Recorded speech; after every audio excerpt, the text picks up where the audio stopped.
I never thought I'd become homeless at 67 years old. Hurricane Florence took everything from me in September 2018. My house in Wilmington, North Carolina, the one I'd lived in for 38 years, where I'd raised my daughter, where my husband died 5 years ago, was destroyed. An oak tree we'd planted in 1980 crashed through the roof. Water flooded every room. In 3 days, my entire life was reduced to mud and wreckage. I spent 72 hours in a Red Cross shelter, sleeping on a cot between strangers, listening to people cry through the night. When I finally borrowed a car to check on my house, FEMA had already spray-painted a giant orange X on my door.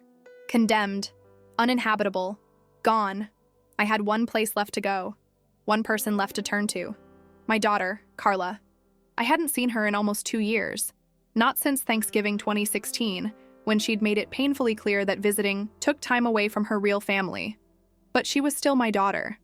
I'd braided her hair, taught her to ride a bike, held her hand through her father's funeral. Blood is blood. That has to count for something. So I drove 2 hours north to Raleigh, to her perfect suburban house with its manicured lawn and double garage. I arrived still covered in dried mud, wearing donated clothes, carrying everything I owned in a soggy cardboard box. Just a photo album, my wedding ring, and a few pieces of clothing that smelled like mildew and loss. When Carla opened the door, she didn't see her mother. She saw an inconvenience. I tried to explain about the hurricane, about losing everything, about the shelter. I asked if I could stay just for a little while, just until I figured things out. I told her I had savings. I wasn't asking for money, just a couch, just a little time, just some help from my only child. That's when she put both hands on my shoulders and physically pushed me backward off her porch. "I'm not running a nursing home, you old woman," she said loud enough for the neighbors to hear. "I have my own family to take care of. You should have planned better. This isn't my problem." Then she closed the door. The porch light clicked off, and I stood there in her driveway, 67 years old, homeless, holding my pathetic box of ruined possessions, feeling more alone than I'd ever felt in my entire life. That night, I slept in a borrowed car in a Walmart parking lot. I cried until my throat hurt. And then I stopped crying and got angry. The kind of anger that burns clean and makes you think clearly for the first time in years. The next morning, I went to my bank and withdrew every penny of my savings. $287, $342, $67. Money I'd been carefully saving since my husband died. Money that was supposed to be Carla's inheritance. Money for her future. For my grandchildren's college funds. To show her I'd always been thinking of her even when she wasn't thinking of me. I took every single dollar. Then I did something I never imagined doing. I bought myself a small house, a modest 2-bedroom cottage in Jacksonville for $120,000, paid in cash. The rest of the money, $160,000, I donated to the North Carolina Disaster Relief Fund, specifically for Hurricane Florence victims who'd lost everything. People like me who were starting over with nothing but determination and broken hearts. I donated it all in Carla's name. I didn't tell her. I didn't tell anyone. I just started rebuilding my life, one day at a time. I adopted a rescue dog. I made friends with my neighbors. I volunteered at the senior center. I planted a new magnolia tree in my backyard. I learned that you can lose everything and still find reasons to wake up in the morning. 6 weeks later, Carla called me. Not to apologize, not to ask how I was doing, to scream at me about where her inheritance had gone. Trevor had been laid off. They were behind on their mortgage. They had crushing credit card debt. And when she went to my bank to ask about Mom's money, she discovered the account was empty. "Where's my money?" she demanded. "That was supposed to be mine. What did you do with it?" When I told her, calmly, without anger, just stating facts, there was a long, terrible silence. Then she started crying. Real crying. She told me Trevor might leave her, that they might lose their house, that she didn't know what to do, that she needed me, that I was her mother and I was supposed to help her.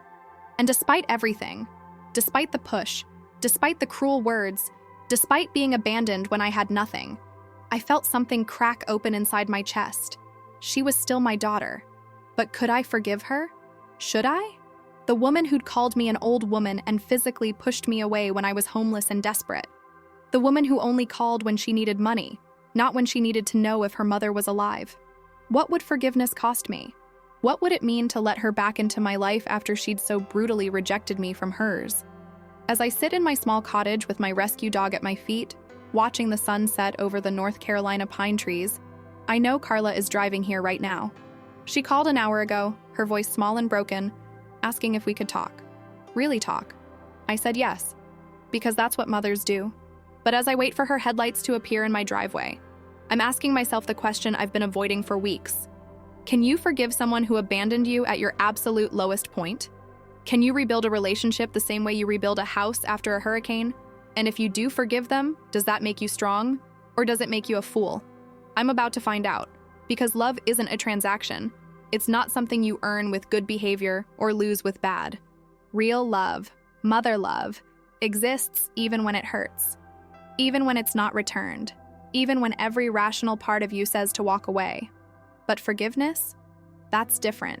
Forgiveness has to be earned. And I'm about to discover whether my daughter is willing to do the work. I woke up on September 14th to the sound of wind that didn't sound like wind anymore. It sounded like a freight train was parking itself on top of my roof. And the rain, God, the rain, was hitting the windows so hard I thought the glass would shatter inward and slice me to pieces right there in my bed. My name is Judith Marie Brennan. I'm 67 years old, and I've lived in Wilmington, North Carolina for 38 years. I've weathered hurricanes before, Fran in '96, Floyd in '99, Matthew in 2016. But Florence was different. Florence was personal. Florence came for everything I had. I'd been alone in that house since Robert died 5 years ago. Heart attack, quick and cruel, right in the middle of watching the Panthers game. 1 minute he was yelling at the TV about a bad call, the next minute he was gone. The doctor said he probably didn't feel much pain. I've never been sure if that was supposed to make me feel better. After Robert died, people kept asking when I was going to sell the house. "It's too big for one person, Judy," they'd say, using the nickname I'd always hated. "You should downsize. Move into one of those nice retirement communities." But I couldn't. That house was where I'd brought Carla home from the hospital, where I'd taught her to tie her shoes in the kitchen, where Robert and I had slow danced in the living room on our 20th anniversary, drunk on cheap wine and the kind of love that feels like it'll last forever. Turns out nothing lasts forever. By 10 a.m. on the 14th, the power was out. By noon, water was seeping under the front door like an unwanted visitor who wouldn't take no for an answer. I'd moved everything I could upstairs. Photo albums, important documents, Robert's ashes in their cherry wood urn. But I wasn't prepared for what happened next. The oak tree. We'd planted it when we first bought the house in 1980. Robert had wanted a magnolia, something traditionally Southern, but I'd insisted on the oak because they were strong. They lasted. They didn't break in storms. I was wrong. At 2:17 p.m., I remember because I was watching the battery percentage on my phone drop from 8% to 7%. I heard a crack so loud it sounded like the sky had split open. Then a crash that shook the entire house. The oak had fallen directly onto the roof, punching through the ceiling of our bedroom like God's fist coming down in judgment. Water poured in immediately. Not a trickle. A waterfall. I stood there in the hallway watching 38 years of my life get destroyed in real time, and I couldn't move. I couldn't think. I could only watch. My phone died at 6%, right after I'd tried calling Carla for the third time. She hadn't answered any of my calls.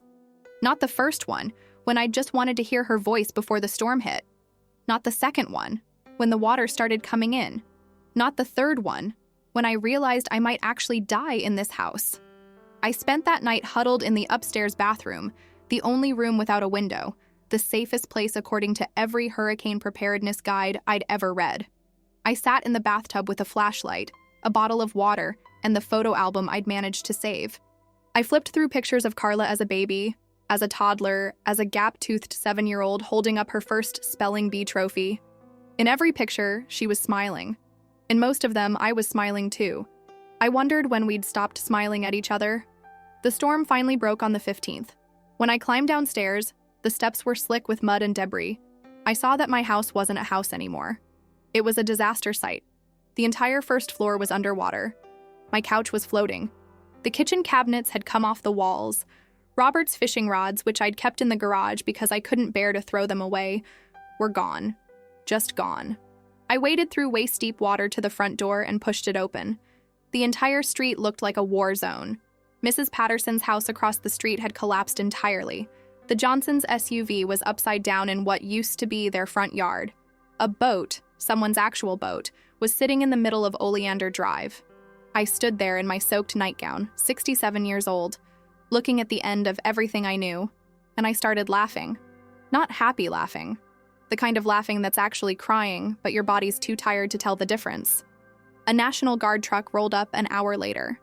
A young man, couldn't have been older than 25, with kind eyes and a North Carolina accent so thick it sounded like home, helped me into the back. There were 6 other people already there, all of us wet and shell-shocked and silent. "Where are you taking us?"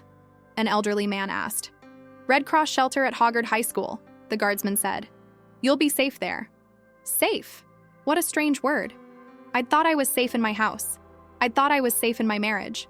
I'd thought I was safe in my relationship with my daughter. I'd been wrong about all of it. The shelter was exactly what you'd expect. Cots lined up in a gymnasium. Fluorescent lights that never turned off. The smell of unwashed bodies and industrial disinfectant, and fear. I got assigned cot number 247, between a young mother with 2 screaming toddlers and an old man who coughed all night long like he was trying to expel his lungs onto the basketball court. I spent 3 days there. 3 days of standing in line for donated sandwiches. 3 days of using portable toilets that never had enough toilet paper. 3 days of listening to people cry and pray and argue about whose suffering was worse. On the second day, a volunteer with a laptop helped me check my email. I had 17 messages from my insurance company, all with the same basic message. Due to the unprecedented number of claims from Hurricane Florence, please expect significant delays in processing.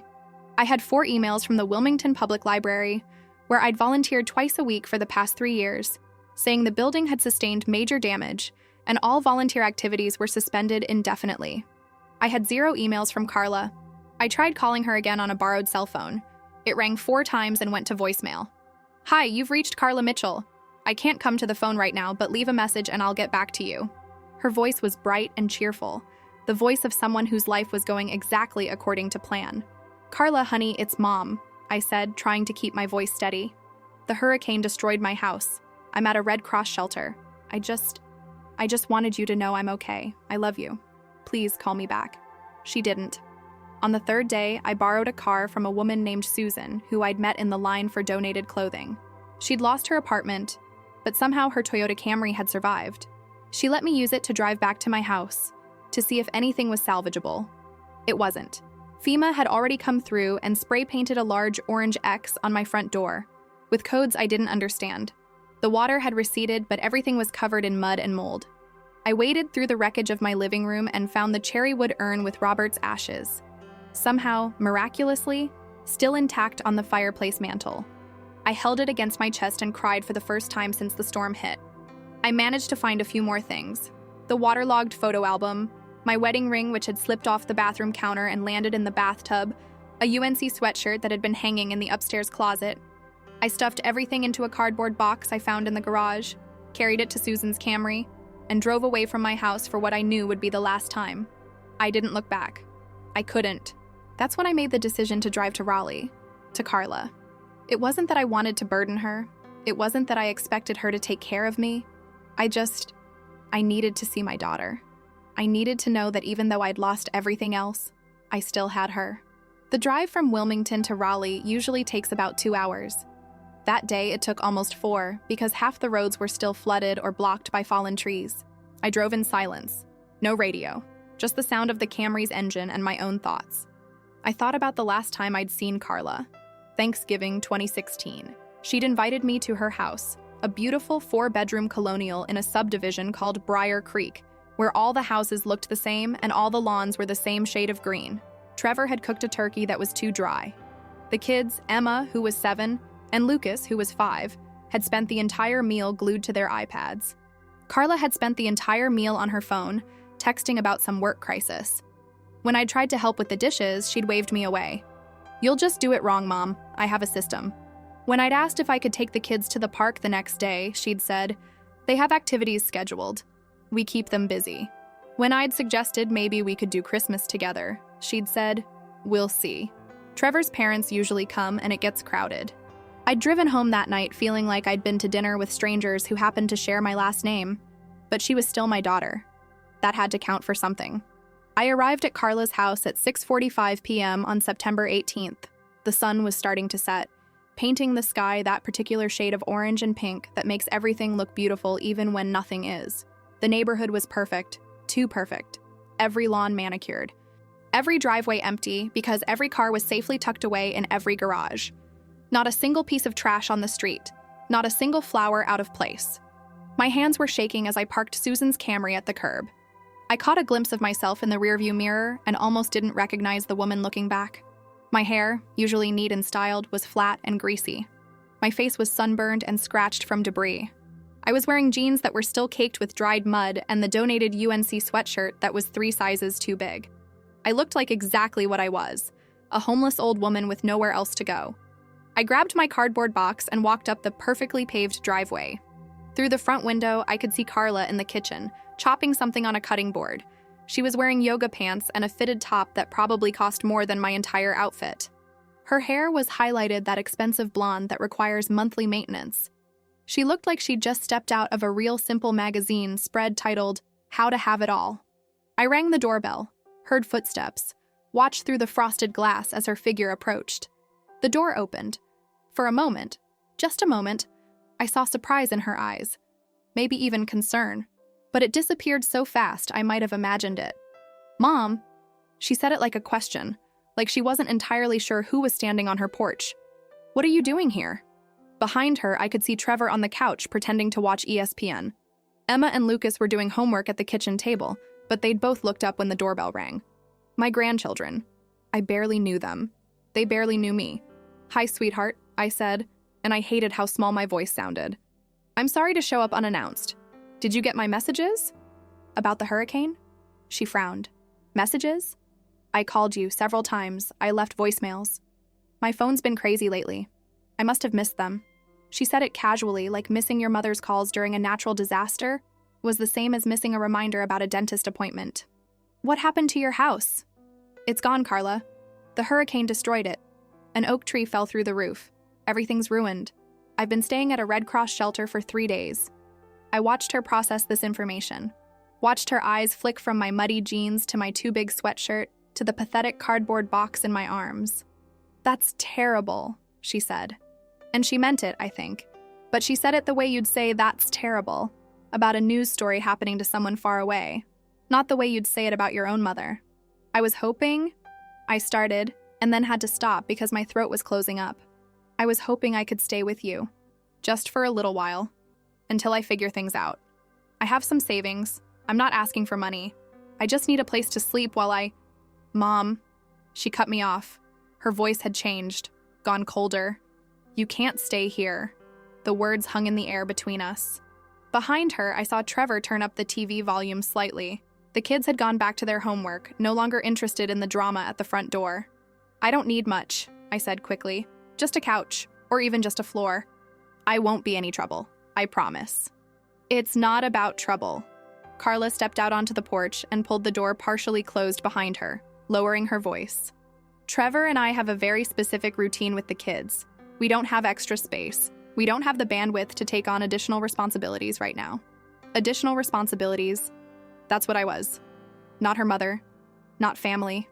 An additional responsibility. "Carla, I lost everything," I said, and I couldn't keep the desperation out of my voice anymore. "I don't have anywhere else to go." "What about your friends? What about your church?" "My church is flooded. My friends are all in the same situation I am. Please, honey. I'm asking you as your mother. Don't do that." Her voice was sharp now. "Don't try to guilt me with the mother thing. You know what? This is exactly like you. You never plan ahead. You never think about the consequences. Dad always said you were terrible with money, and now look what happened. You should have had better insurance. You should have evacuated earlier. You should have... Your father died 5 years ago," I said quietly, "and he never said that about me. Well, he thought it." Something inside me cracked when she said, maybe it was my pride. Maybe it was my last bit of hope. Maybe it was 38 years of trying to be a good mother to someone who decided I wasn't worth the effort. "Carla, please," I said one more time. "I'm begging you. I have nowhere else to go." She looked at me for a long moment. I saw something flicker across her face. Guilt, maybe, or shame. But then it hardened into something else. Something that looked almost like contempt.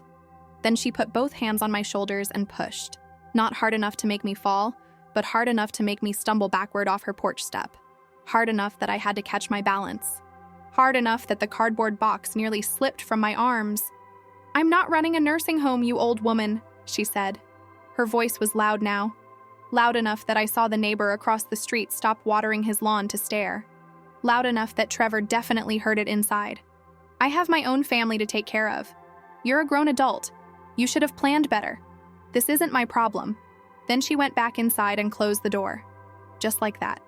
The porch light stayed on for exactly 10 seconds, long enough for me to stand there in shock, and then it clicked off, leaving me in the gathering darkness.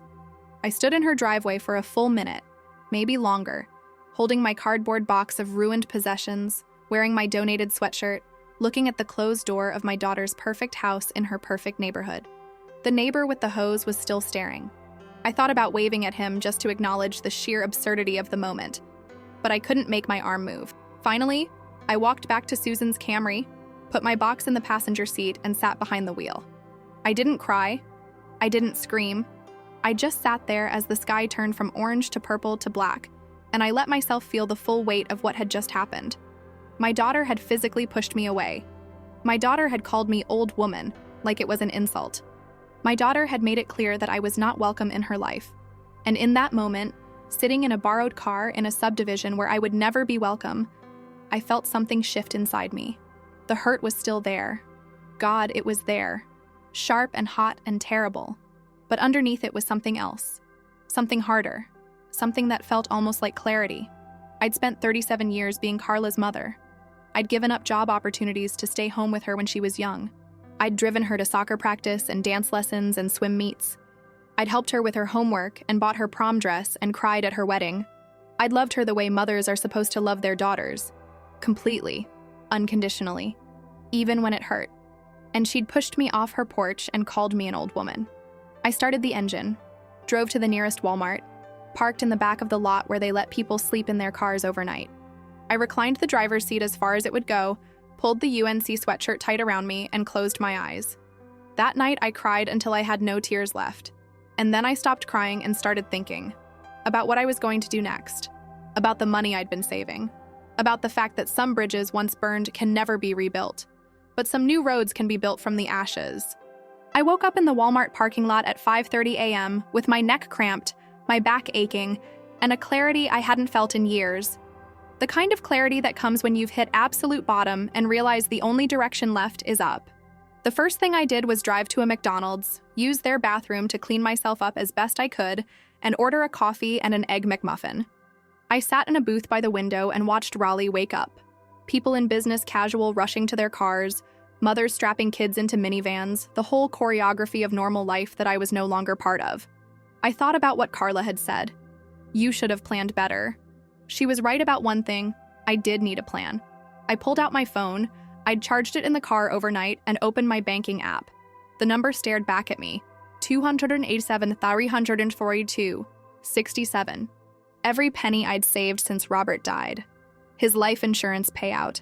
His pension that I'd barely touched. My own Social Security that I'd hoarded like a dragon guarding treasure.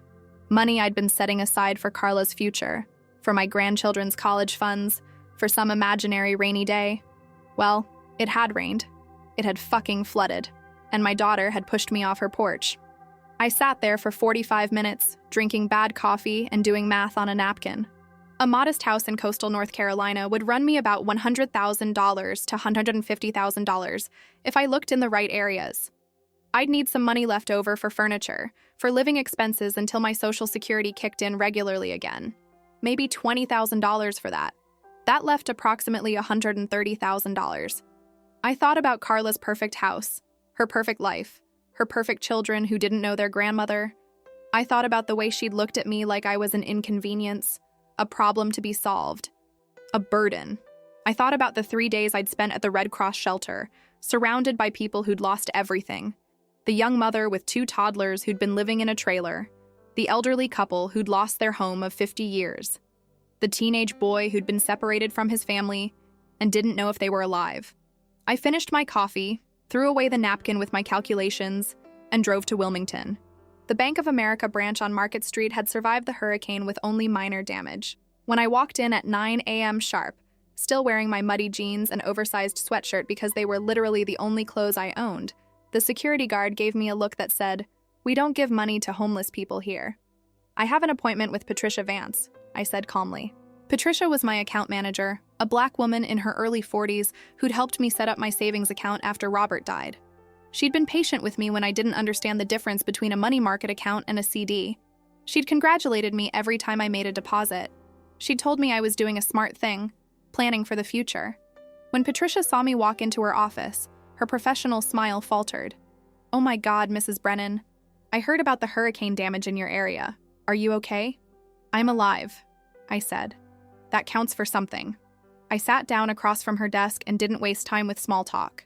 "I need to withdraw my savings. All of it." Patricia's fingers froze over her keyboard. "All of it?" "Every penny." "Mrs. Brennan, are you sure that's wise? That's a substantial amount of money. Have you thought about—" "I've thought about it," I said. "I've thought about nothing else. I need a cashier's check for the full amount. Today." She looked at me for a long moment, and I could see her doing calculations of her own, trying to figure out if I was in shock, if someone was coercing me, if this was some kind of financial abuse situation. Bank employees are trained to watch for that sort of thing. "This money was meant for my daughter," I said quietly. "For her future, for my grandchildren. And now?" Patricia asked gently. "Now I'm using it for people who actually need it." It took 2 hours to process everything. Wire transfers, cashier's checks, paperwork that required 3 different signatures. Patricia tried one more time to convince me to keep at least some of it in savings, for emergencies. But I shut that down. "I've been living in a car for 3 days," I told her. "I think we're past the emergency fund stage." When I walked out of that bank at 11:15 a.m., I had 3 cashier's checks in my purse. One for $120,000, one for $40,000, and one for $127,342s. 67. I also had a plan. The first stop was a real estate office in Jacksonville, about 30 minutes south of Wilmington. Jacksonville is a military town, home to Camp Lejeune, and real estate there is cheaper than the beach communities. I'd looked up listings on my phone while sitting in Patricia's office. The realtor's name was Dennis Montgomery, a former Marine with a buzz cut and a handshake that could crack walnuts. When I told him I wanted to buy a house with cash today, his eyes lit up like I'd just told him Christmas came early. "What's your budget?" he asked. $120,000, not a penny more." "And what are you looking for?" 2 bedrooms, 1 bathroom, a yard, something that won't fall apart in the next hurricane." He showed me 6 houses. The first was too big. The second smelled like cat piss. The third was in a neighborhood that made me nervous. The fourth was perfect, but $135,000. The 5th house was on a quiet street called Shackelford Lane, 3 blocks from an elementary school and 2 miles from the coast. It was a small brick ranch with a carport, a chain-link fence around a modest backyard, and a "for sale, price reduced" sign that had been up so long it was faded. "Owner died 6 months ago," Dennis explained as we walked through. "Kids inherited it, but they all live out of state. They just want it sold. It's been on the market for 4 months. They've dropped the price 3 times. Currently listed at $118,000, but I bet they'd take $115,000. The house was empty and smelled like pine sol and old carpet. The kitchen had linoleum countertops from 1987. The bathroom had pink tile that probably hadn't been fashionable since Eisenhower. The master bedroom had wood paneling that made it feel like a hunting cabin. But the bones were good. The roof was solid. The windows were intact. And when I stood in the backyard and looked up at the sky, I could see a patch of dirt near the fence that would be perfect for planting a tree. "I'll give them $120,000 cash," I said. "Close in 2 weeks." Dennis nearly fell over himself getting his phone out to call the listing agent. While Dennis negotiated the details, I drove to the Salvation Army in Jacksonville and bought clothes. Real clothes, not donated hurricane relief clothes. I spent $200 on jeans that fit, shirts that didn't smell like strangers, underwear, socks, a winter jacket because fall was coming. I bought a lamp, some towels, a set of sheets. Then I drove to the Walmart in Jacksonville and bought more stuff. A coffee maker, dishes, silverware, cleaning supplies, a small TV, everything you need to turn an empty house into a home. I loaded everything into Susan's Camry. I'd have to return it to her tomorrow and figure out my own transportation situation, and drove back to the Red Cross shelter. It was 3 in the afternoon. Some of the same people were still there. The young mother with the toddlers, the old man with the cough, people who had nowhere else to go. I found the volunteer coordinator, a tired-looking woman named Beth who'd been working 18-hour shifts since the hurricane hit. "I'm checking out," I told her. "But I wanted to thank you. You saved my life." Beth smiled wearily.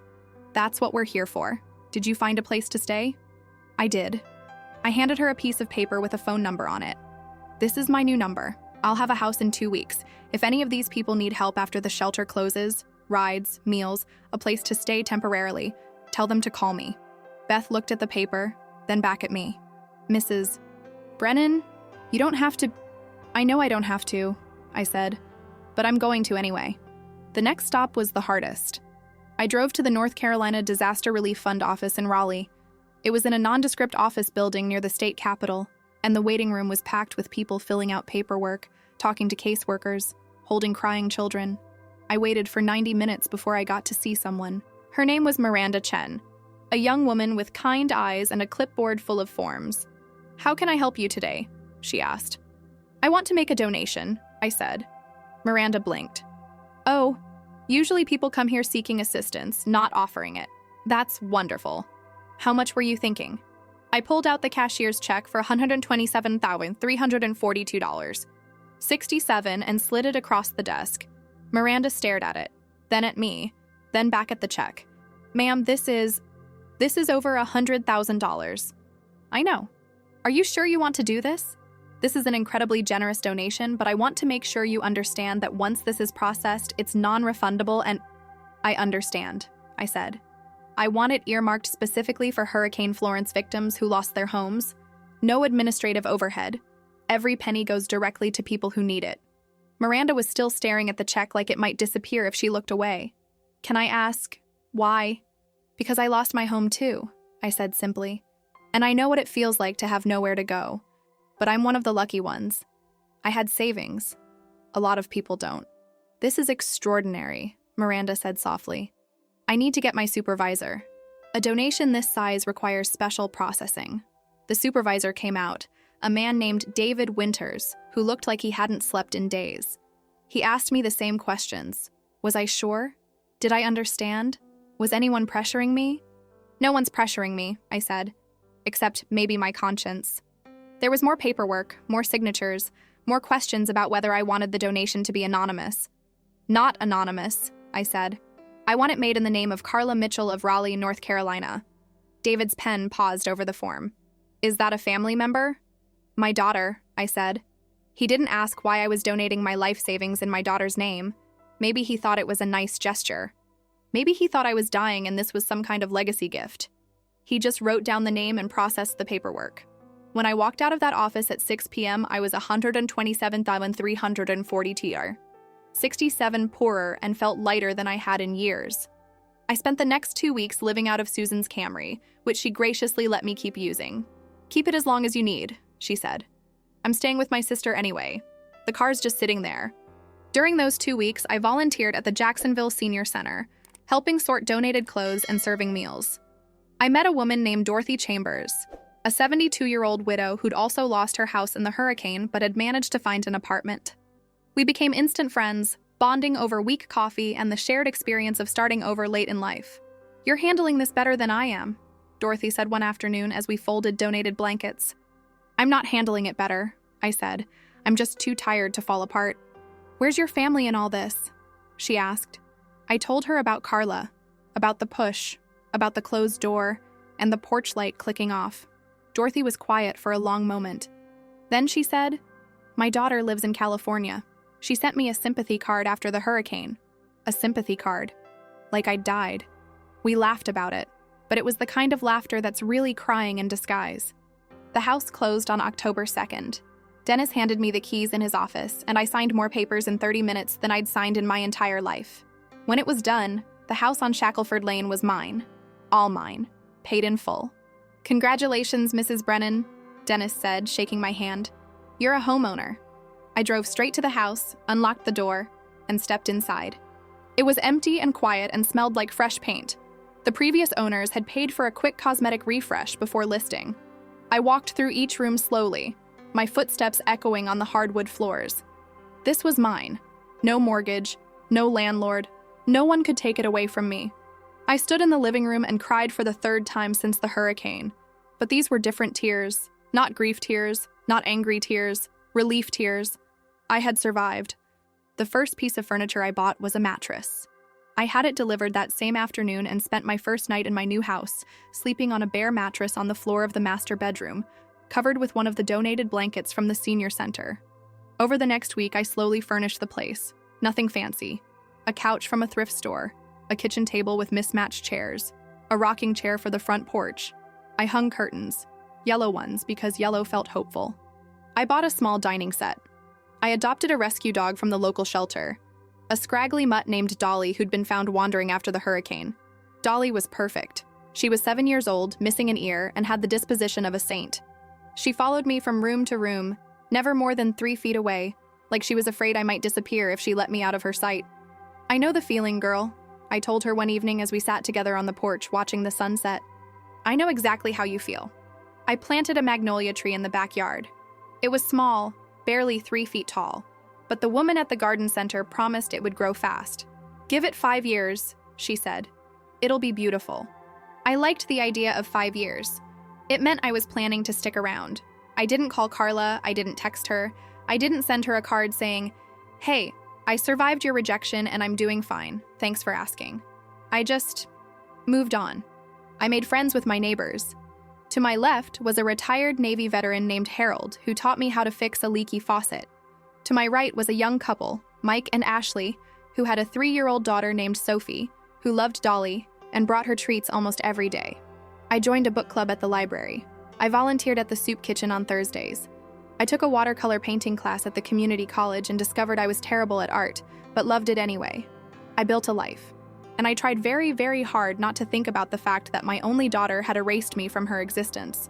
Then, 6 weeks after I'd moved into the house on Shackelford Lane, my phone rang. I was in the backyard, planting pansies in a small flower bed I'd dug near the fence. Dolly was lying in the shade, watching me with her one good ear perked up. It was a beautiful November afternoon, crisp and clear, the kind of weather that makes you forget hurricanes exist. The number on my phone said Carla. My first instinct was to ignore it, let it go to voicemail, pretend I didn't see it. But I answered. "Hello? Mom?" Her voice sounded strange, tight, stressed. "Carla. Mom, I need to talk to you about something." I waited. Dolly's ear twitched. "Did you close your bank account?" Carla asked. "Yes." There was a long pause. "Where did the money go?" "I spent it." "On what?" Her voice was rising now, losing its tight control. "Mom, that was a lot of money. That was my money. That was my inheritance." Something cold settled in my chest. "Your inheritance?" "You know what I mean. That money was supposed to be for me, for the kids, for our future. What did you do with it?" I stood up, brushing dirt off my knees. Dolly stood up too, sensing the change in my mood. "I bought a house," I said calmly, "and I donated the rest to hurricane relief." Silence. Complete silence. Then, "You did what?" "I donated it to the North Carolina Disaster Relief Fund. In your name, actually. They were very grateful." "In my..." She couldn't seem to finish the sentence. "Mom, are you insane? That was almost $300,000. $287,342, I said, and 67 cents. "This isn't funny. Do you have any idea what's happening in my life right now? Trevor got laid off. We're 3 months behind on our mortgage. We have $40,000 in credit card debt. We're about to lose everything." "That's terrible," I said, using the same tone she'd used on me 6 weeks ago. "You should have planned better." The silence that followed was so complete I thought she might have hung up. Then she started crying. Real crying, the kind I hadn't heard from her since she was a little girl. "Mom, please," she sobbed. "I need that money. We need that money. Can you get it back? Can you undo the donation?" "No. Please, I'm begging you. I'm begging you. We're going to lose our house. Trevor might leave me, the kids.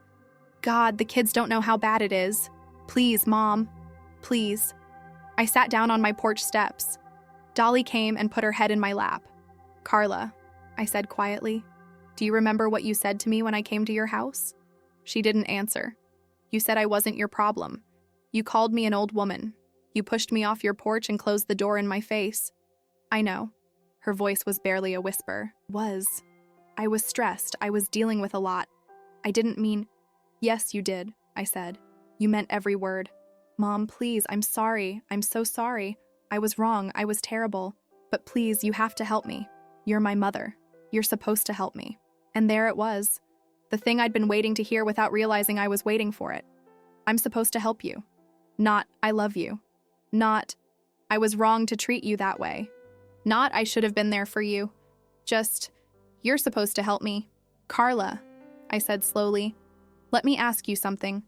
In the 6 weeks since you closed your door in my face, how many times did you call to check if I was okay? Silence. How many times did you call to ask where I was sleeping, if I had food, if I was safe? More silence. The answer is 0, I said. You called me today because you need money, not because you were worried about me, not because you felt guilty, because you need something from me. That's not fair, she whispered. You're right, I said. It's not fair. None of this is fair. But it's true. So you're just going to let us lose everything? You're going to let your grandchildren suffer because I made one mistake? One mistake. I repeated the words slowly. Carla, you've been treating me like an inconvenience for 2 years. You didn't invite me to Lucas's birthday party last year. You didn't call me on Mother's Day. You didn't answer when I called about the hurricane. And when I showed up at your door, desperate and homeless, you pushed me. I know. God, I know. And I'm sorry. What do you want me to do? You want me to grovel? Fine, I'm groveling. You want me to beg? I'm begging. Please, Mom, please don't do this. Don't punish me like this. I'm not punishing you, I said. I'm just not saving you. What's the difference? The difference is that I gave that money to people who actually needed it. People who lost everything, just like I did. People who didn't have anyone to turn to. People who were sleeping in shelters and cars and FEMA trailers. I helped them. In your name. You should feel proud. Proud? She laughed, but it was a bitter, ugly sound. You want me to feel proud that you gave away my inheritance to strangers? It wasn't your inheritance, I said. It was my money. Money I saved. Money I earned. Money I chose to spend helping people in need. I'm in need. Your daughter is in need. Then maybe you should have thought about that before you called me an old woman and pushed me off your porch. I heard her take a shuddering breath. When she spoke again, her voice had changed. Gone was the crying. Gone was the pleading. What remained was cold and hard. Fine, she said. Fine. You want to be like this? You want to play the victim? Go ahead. But don't expect me to come crawling back. Don't expect me to let you see your grandchildren.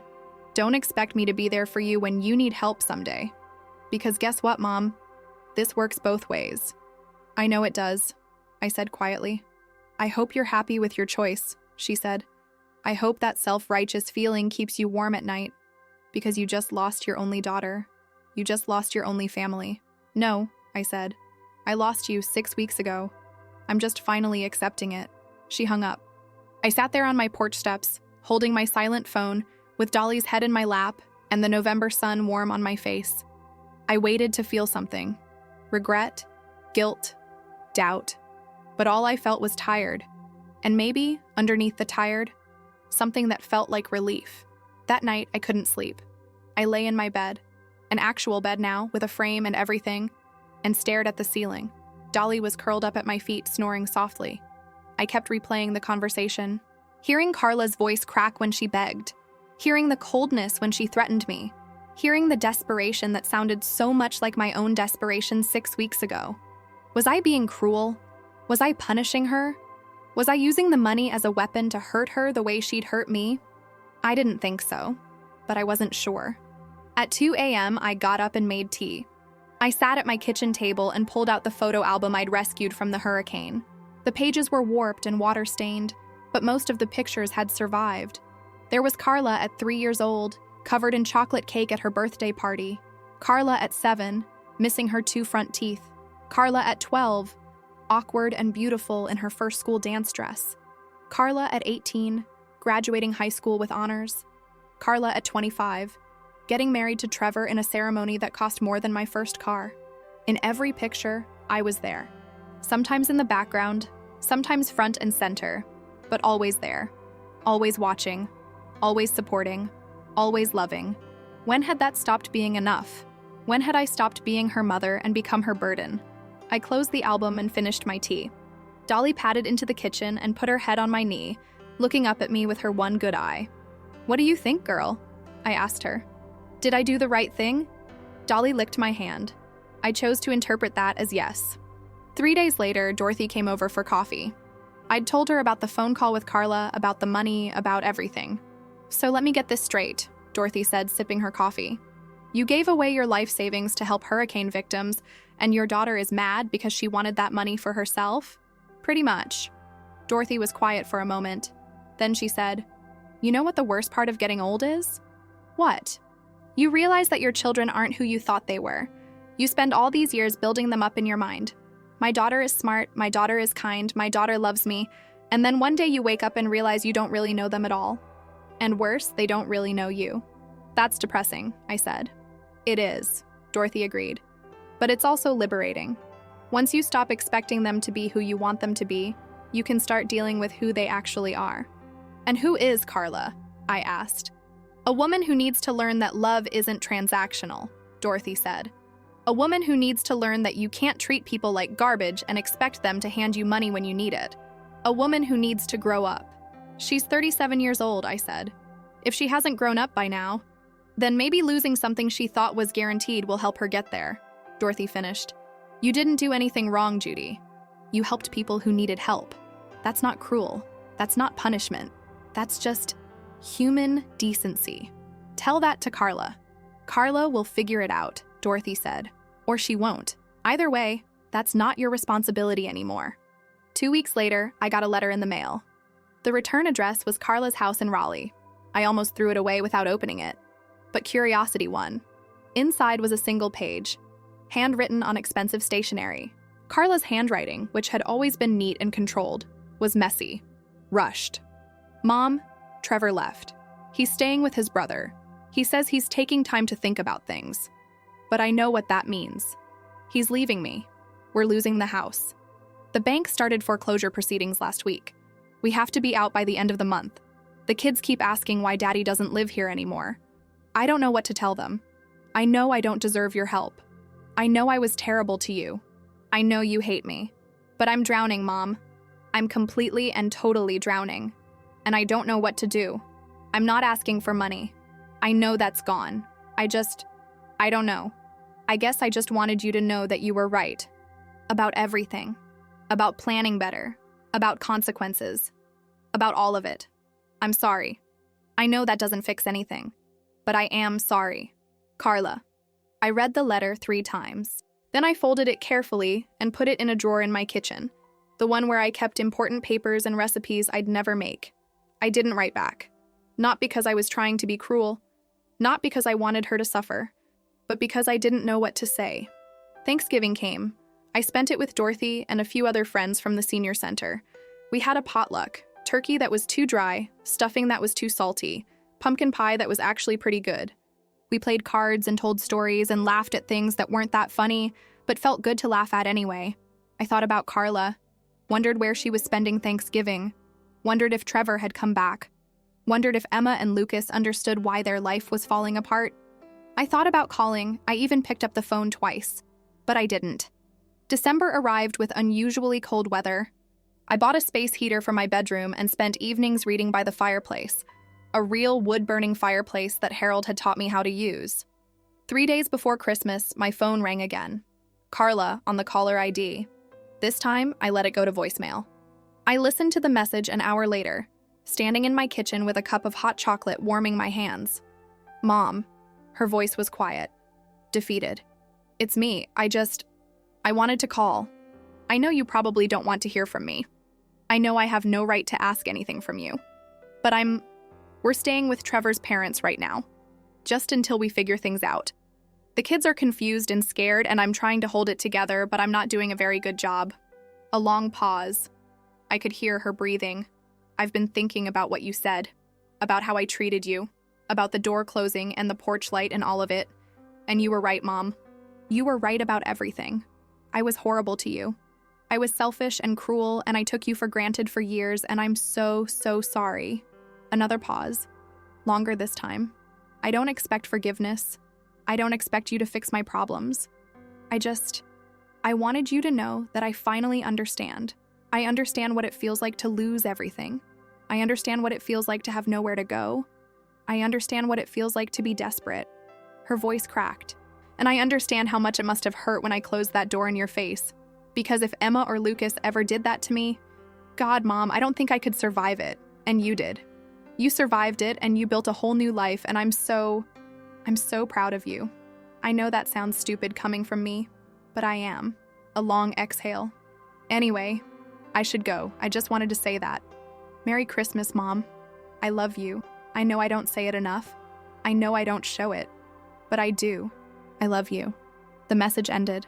I stood in my kitchen for a long time, holding my cooling hot chocolate, staring at nothing. Dolly came and sat at my feet, looking up at me expectantly. I know, I told her. I know. On Christmas Eve, I drove to Raleigh. I didn't tell Carla I was coming. I didn't call ahead. I just loaded up my car with presents. Toys for Emma and Lucas.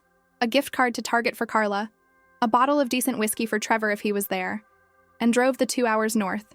Trevor's parents lived in a modest split level in North Raleigh. I sat in my car across the street for 10 minutes watching the house. Lights were on. I could see shadows moving behind the curtains. A Christmas tree twinkled in the front window. I thought about driving away, going back to Jacksonville, pretending I'd never heard the voicemail. But I didn't. I got out of the car, grabbed the bag of presents, and walked up to the front door. I rang the doorbell. Footsteps. The door opened. Carla stood there in sweatpants and an old college t-shirt. Her hair was pulled back in a messy ponytail. She wasn't wearing makeup. She looked exhausted. When she saw me, her face did something complicated. Surprise, disbelief, hope, fear, all of it at once. Mom? Hi, sweetheart, I said. We stood there for a long moment, looking at each other across the threshold. Me on the porch, her in the doorway, just like that September night that felt like a lifetime ago. But this time, neither of us moved to close the door. Can I come in? I asked quietly. Carla's eyes filled with tears. She nodded, not trusting herself to speak, and stepped aside. I walked into the house. It smelled like cinnamon and pine and other people's lives. In the living room, I could see Emma and Lucas playing with a puzzle. They looked up when I entered, confused. Who are you? Lucas asked. I'm your grandmother, I said. We have another grandmother? Emma asked, looking at Carla. Carla wiped her eyes. Yes, she said softly. Yes, you do. Trevor's parents, a pleasant-looking couple in their 60s, came out of the kitchen. There were introductions, awkward small talk. I handed out the presents. Emma and Lucas tore into theirs immediately. Trevor's parents thanked me politely and disappeared back into the kitchen to give us privacy. Carla and I stood in the living room, watching the kids play with their new toys, not looking at each other. I got your voicemail, I finally said. I didn't think you'd come, Carla whispered. I almost didn't. What changed your mind? I thought about that. About the 6 weeks of anger and hurt and building a new life. About the money I'd given away and the house I'd bought and the dog currently waiting for me back home. About Dorothy's words and Patricia's concern and Miranda's gratitude. About all of it. I realized something, I said. I gave away that money because I wanted to help people who had nothing. People who were desperate and scared and alone. And you're one of those people now. Carla turned to look at me, tears streaming down her face. I can't give you money, I continued. I don't have it. It's gone, and I don't regret giving it away. But I can give you something else.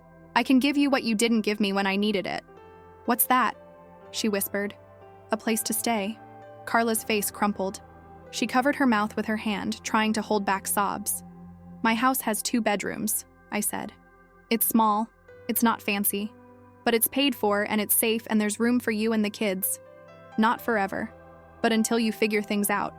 Mom, I can't. You can, I said firmly. And you will. Because that's what family does. Not the family you were to me 6 weeks ago. The family we're going to try to be from now on. Carla stepped forward and wrapped her arms around me. She hugged me so tight I could barely breathe. She smelled like laundry detergent and desperation. And something underneath that was still, somehow, my little girl. I'm so sorry. She sobbed into my shoulder. I'm so sorry. I held her and let her cry. I didn't say it's okay because it wasn't okay. It might never be fully okay, but it was a start. Emma looked up from her new toy. "Are you crying, Mommy?" "Happy tears, baby," Carla said, pulling back and wiping her face. "These are happy tears." We stayed at Trevor's parents' house for another hour. We had coffee. We watched the kids play. We made small talk about the weather and the traffic and everything except the giant elephant in the room. When I was getting ready to leave, Carla walked me to my car. "When can we come?" she asked. "To Jacksonville?" "After Christmas," I said. "Give yourselves the holiday here with Trevor's parents. Then come down. We'll figure out the rest together." "What about Trevor? What about him? If he comes back? If he wants to try to work things out? Then we'll figure that out too," I said. "One step at a time." She nodded. Then, hesitantly, "Mom, why did you come tonight? After everything I did to you?" I thought about that question. Really thought about it. "Because you're my daughter," I finally said. "And because I spent 6 weeks learning what it means to lose everything and start over. And I realized that the only thing worse than losing everything would be losing you permanently. The money doesn't matter. The house doesn't matter. The only thing that matters is that you're still here, and I'm still here, and we have a chance to fix what's broken." "I don't deserve that chance," Carla said. "Probably not," I agreed. "But I'm giving it to you anyway. That's what mothers do. We give our children chances they don't deserve, and we hope like hell they don't waste them." Carla hugged me again. This time, I hugged her back just as tight. I drove home to Jacksonville that night with Christmas music playing softly on the radio. When I got home, Dolly greeted me at the door like I'd been gone for years instead of hours. I sat on my couch, my thrift store couch in my paid-for house, and thought about what I'd just done. Had I forgiven her? I wasn't sure. Forgiveness felt too simple, too clean. What I felt was more complicated than that. I was still hurt, still angry, still carrying the weight of that September night when she'd pushed me off her porch. But underneath the hurt and anger was something else. Something that felt like hope. The tentative, fragile hope that maybe we could rebuild what had been broken. That maybe, with time and effort and a lot of difficult conversations, we could become something better than what we'd been. I pulled out my phone and texted Carla. "Drive safe when you come down. The guest room will be ready." She responded immediately. "Thank you, Mom. For everything. I love you." I stared at those 3 words. I love you. How many times had I said them to her over the years? How many times had she said them back without really meaning it, just saying the words because they were expected? But this time felt different. This time, I believed her. I texted back, "I love you too. Merry Christmas." Then I turned off my phone, called Dolly onto the couch beside me, and sat there in the quiet of my small house, feeling something I hadn't felt in a long time. Peace. Not happiness. Not yet. But peace. The kind of peace that comes when you've survived the worst and realized you're stronger than you thought. The kind of peace that comes when you've lost everything and discovered that everything wasn't what you thought it was. The kind of peace that comes when you realize that home isn't a place. It's not a house or a bank account or a perfect suburban neighborhood. Home is the people you choose to let in, even when they've hurt you, even when they don't deserve it, even when you're not sure it's the right decision, especially then. I fell asleep on the couch that night with Dolly snoring beside me and Christmas lights twinkling on the tree I'd bought at Lowe's for $30. And for the first time since Hurricane Florence had destroyed my old life, I didn't dream about the storm. I dreamed about the future. Carla, Emma, and Lucas arrived on December 28th. Trevor's parents helped them pack their belongings, what little they had left after downsizing from their 4-bedroom colonial, into a rental truck. They arrived at my house at 2 in the afternoon. I watched from my porch as they pulled up. Emma and Lucas tumbled out of the car first, looking around with wide eyes. To them, this was an adventure. They didn't fully understand that they'd lost their home, that their father had left, that their perfect life had imploded. They were just excited to meet their grandmother and play with the dog they'd heard about. Carla got out slowly. She looked around at my street, modest houses, chain-link fences, kids' bikes in driveways, and I could see her trying to reconcile this with the life she'd had, trying to understand how her mother, who'd been homeless 6 weeks ago, now owned a house while she had nothing. But she didn't say anything negative. She just said, "It's nice, Mom. Really nice." We unloaded the truck together. Harold came over to help, and so did Mike and Ashley from next door. Sophie, their 3-year-old, was thrilled to have other kids on the street and immediately demanded that Emma and Lucas come see her swing set. By evening, the guest room was set up with a bed for Carla and sleeping bags on the floor for the kids. It was cramped. It wasn't ideal. But it was shelter, and it was safe, and it was more than they'd had. That night, after the kids were asleep, Carla and I sat on the porch with cups of tea. Dolly was stretched out between us, loving the extra attention. "Thank you," Carla said quietly. "For this. For everything." "You don't have to keep thanking me," I said. "Yes, I do. Because I know I don't deserve it." "No," I agreed. "You don't." She winced, but nodded. "You're right. I don't. But I'm going to work to deserve it. I'm going to prove to you that I can be better. That I can be the daughter you deserve. I don't need you to be perfect," I said.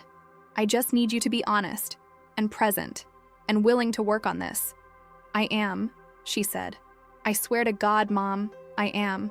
We sat in silence for a while, listening to the sounds of the neighborhood settling in for the night, dogs barking in the distance, a car driving by, the wind rustling through the pine trees. "Mom," Carla said eventually, "can I ask you something?" "Sure." "The money you donated. The money you gave to hurricane relief. Do you really not regret it?" I thought about that. Really thought about it. "No," I said finally. "I don't regret it. That money helped people who needed it.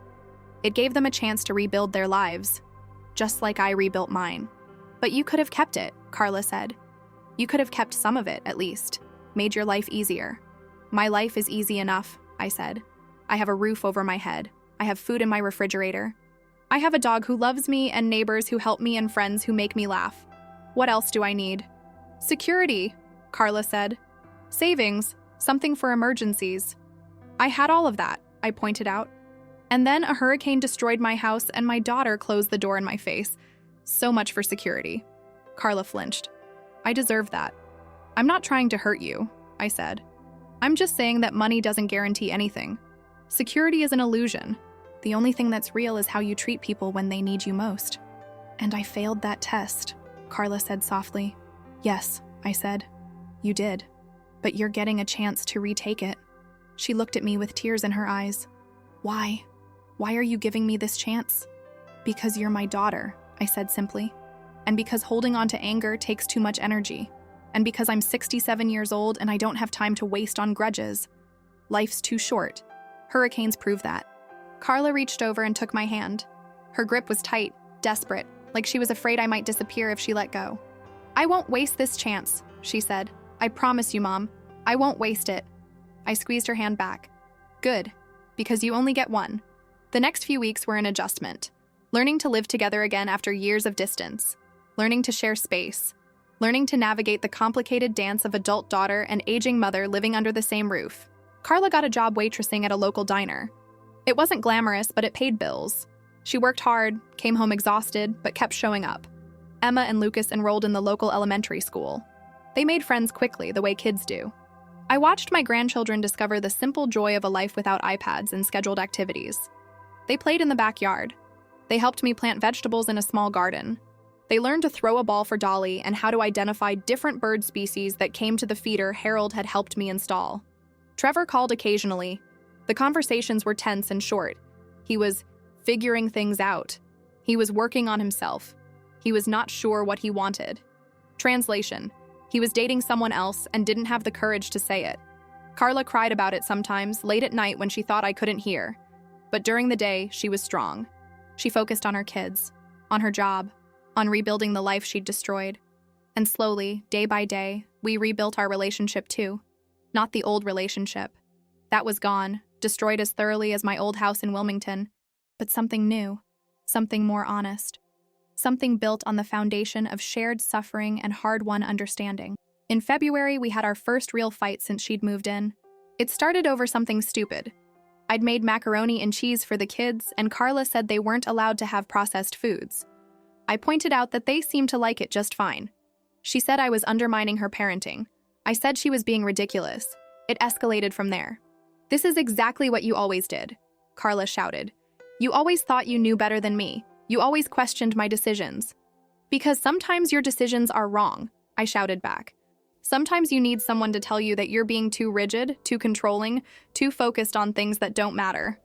Like you're some expert on parenting? You raised me, and look how I turned out." The words hung in the air between us. Carla's hand flew to her mouth like she could stuff the words back in. "Carla," I said quietly. I didn't mean— Yes, you did, I said. And you're right. I raised you, and you turned out to be someone who pushes her mother off a porch when she's desperate. So maybe I'm not an expert. Maybe I failed somewhere along the way. Mom, no, I'm sorry I didn't— But here's the thing, I continued. I'm still trying. I'm still showing up. I'm still giving you a place to live and helping with your kids and being here even when it's hard. So maybe I'm not perfect, but at least I'm present. Carla's eyes filled with tears. You're right.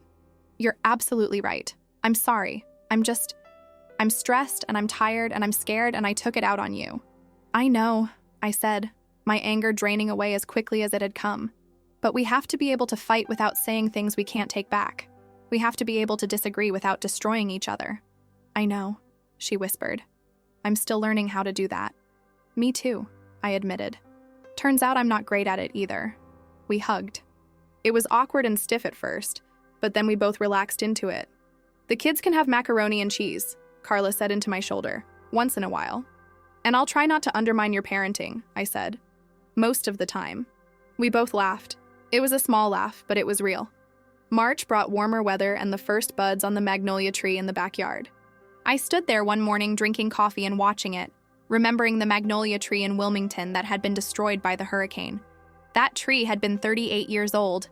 This one was barely 6 months. But it was growing. Carla came outside and stood beside me. It's getting bigger, she said. It is. Do you miss the old one? The one in Wilmington? Every day, I admitted. But I'm glad I have this one. We stood there in silence, watching the tree that was just beginning its life. And I thought about how sometimes you have to lose everything to understand what really matters. Not the house, not the money, not the perfect life you thought you were building. Just this. Standing in the morning sun with your daughter beside you, watching something new grow from the ruins of something old. Just this. In April, Dorothy threw me a birthday party. I turned 68, surrounded by friends from the senior center, neighbors from Shackelford Lane, and my daughter and grandchildren. Carla made a cake. It was lopsided and the frosting was a little too sweet, but she'd made it herself, from scratch, and when she presented it to me, her eyes were hopeful and nervous. It's perfect, I told her. And I meant it. We ate cake and played games and told embarrassing stories. Emma and Lucas sang me happy birthday off-key. Dolly stole a piece of cake off the counter, and Dorothy laughed so hard she snorted wine out of her nose. That night, after everyone had gone home and the kids were in bed, Carla gave me a small wrapped package. I didn't have a lot of money, she said, but I wanted to get you something. Inside was a picture frame, and in the frame was a photograph I'd never seen before, a picture of me and Carla from her wedding day. We were standing together in a quiet moment away from the crowd, and I was adjusting her veil. The photographer must have caught us without us knowing. In the photo, I was looking at her with such pure love it almost hurt to see, and she was looking at me the same way. I found it in a box of wedding photos, Carla said quietly. I'd forgotten about it. But when I saw it, I remembered that moment. I remembered feeling so grateful that you were there. So grateful that you were my mom. And I realized that somewhere along the way, I forgot how to show you that. Carla, let me finish, she said. I know I can't undo what I did. I can't take back the things I said or the door I closed or the way I treated you for years. But I can try to be better. I can try to be the daughter in that picture again, the one who loved you without complications or conditions. I hung the framed photograph in my living room, right next to the window where the morning light would hit it. Every time I walked past it, I saw that moment frozen in time, a moment when things between us had been uncomplicated and pure, a moment before distance and resentment had built walls between us. I wanted to believe we could find our way back to that, but some part of me knew we couldn't. You can't go backward. You can only go forward, and hope that forward eventually leads somewhere better than where you've been. May arrived with humidity that made everything feel sticky and close. The magnolia tree bloomed for the first time. Just a few flowers, but they were there. White and fragrant and impossibly beautiful. I stood in the backyard and cried when I saw them. Happy tears this time. Tears of recognition that something I'd planted had survived and thrived. Emma came outside and found me standing there with tears running down my face. She was 9 years old now, tall and gangly, and starting to look more like her mother every day. "Why are you crying, Grandma?" she asked. I'd asked her to call me Grandma instead of by my first name. It had taken a few weeks to feel natural, but now it did. Now I was grandma, and these were my grandchildren, and this was my family. I'm crying because I'm happy, I told her. That doesn't make sense. You'll understand when you're older, I said. Sometimes happy and sad get all mixed up together, and crying is the only thing that makes sense. Emma considered this seriously. Like when mommy cries at night but says she's okay? My heart clenched. Yeah, like that. Is mommy okay? Really? I knelt down so I was at her level. Your mommy is going through some hard things right now, but she's strong, and she has people who love her. So yes, she's going to be okay. We all are. Promise? Promise. Emma hugged me, quick and fierce, and then ran off to play with Lucas.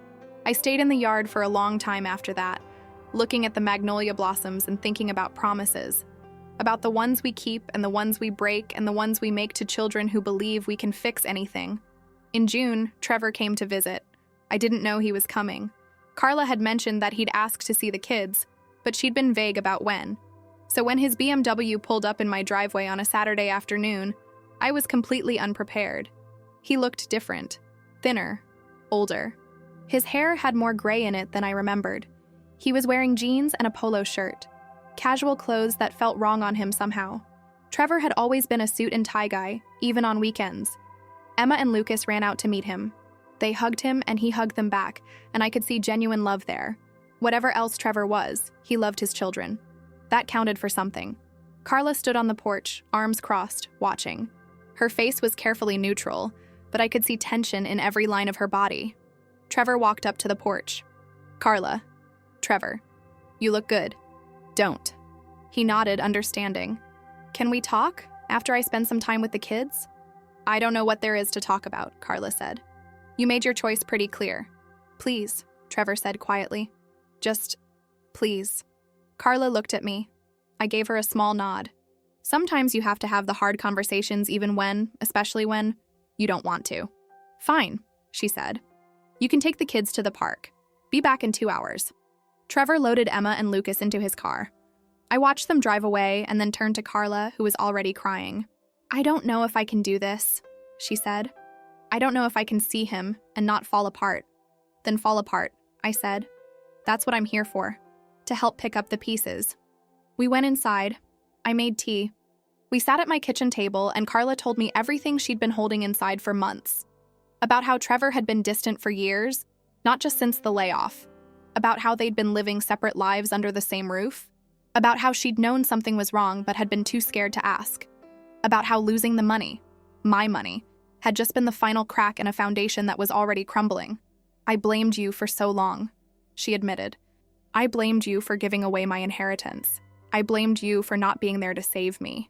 But the truth is, Trevor was going to leave anyway. The money just would have delayed it. Maybe, I said. Or maybe he would have stayed for the wrong reasons. And that wouldn't have been a real marriage either. I wasted so many years, Carla said, trying to build this perfect life. The perfect house, the perfect kids, the perfect image. And it was all fake. It was all just performance. It wasn't all fake, I said gently. Your kids are real. Your love for them is real. And somewhere underneath all the performance, there's a real you. You just have to find her again. What if I don't like who she is? Then you change, I said. That's the beautiful thing about losing everything. You get to decide who you want to be when you rebuild. Carla reached across the table and took my hand. Who do you think I should be? I don't know, I said honestly. But I think you should be someone who's honest. Someone who's kind. Someone who doesn't push people away when they need help.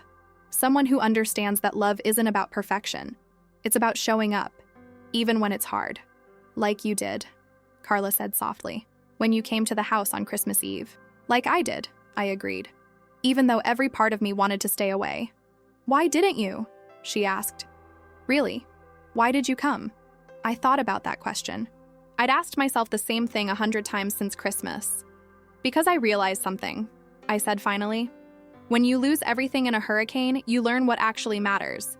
And what matters isn't the house or the money or the life you thought you were building. What matters is the people you love, even when they've hurt you, even when they don't deserve it. Especially then.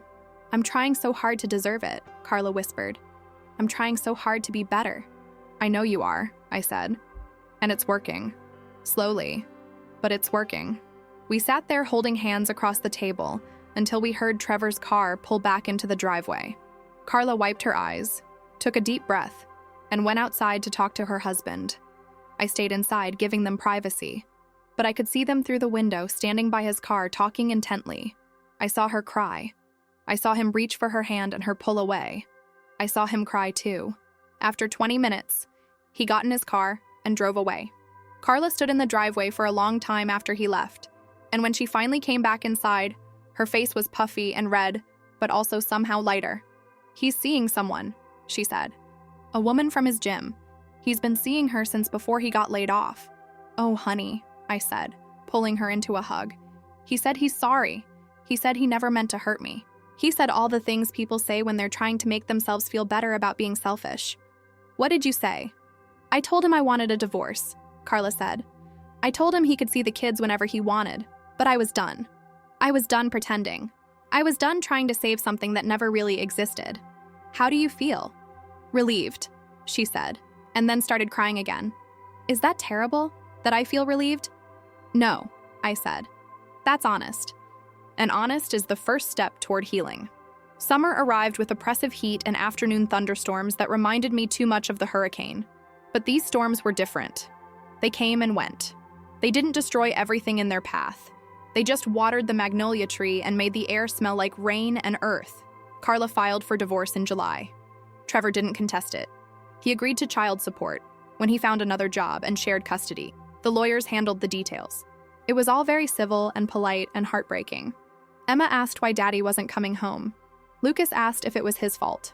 Carla handled it better than I expected, explaining things in terms they could understand. Sometimes mommies and daddies stop being a good team. It doesn't mean anyone did anything wrong. It just means things changed. I watched my daughter navigate these impossible conversations with her children and felt proud. This was the Carla I'd hoped she'd become. Not perfect, not pretending, just real and present and doing her best. In August, Dorothy convinced me to join a support group for hurricane survivors. I didn't think I needed it. I'd moved on, built a new life, found my footing, but she insisted. "It's not about need," she said. "It's about community, about being around people who understand." So I went. The meetings were held in a church basement every Thursday evening. There were about 15 of us, ranging in age from mid-20s to early 80s.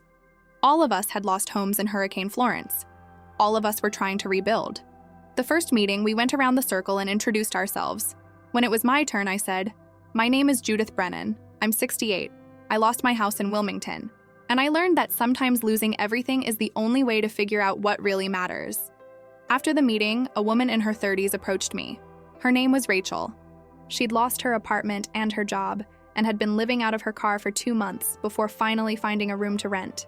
"What you said about losing everything," Rachel said, "about figuring out what matters. Did you really mean that?" "Every word," I said.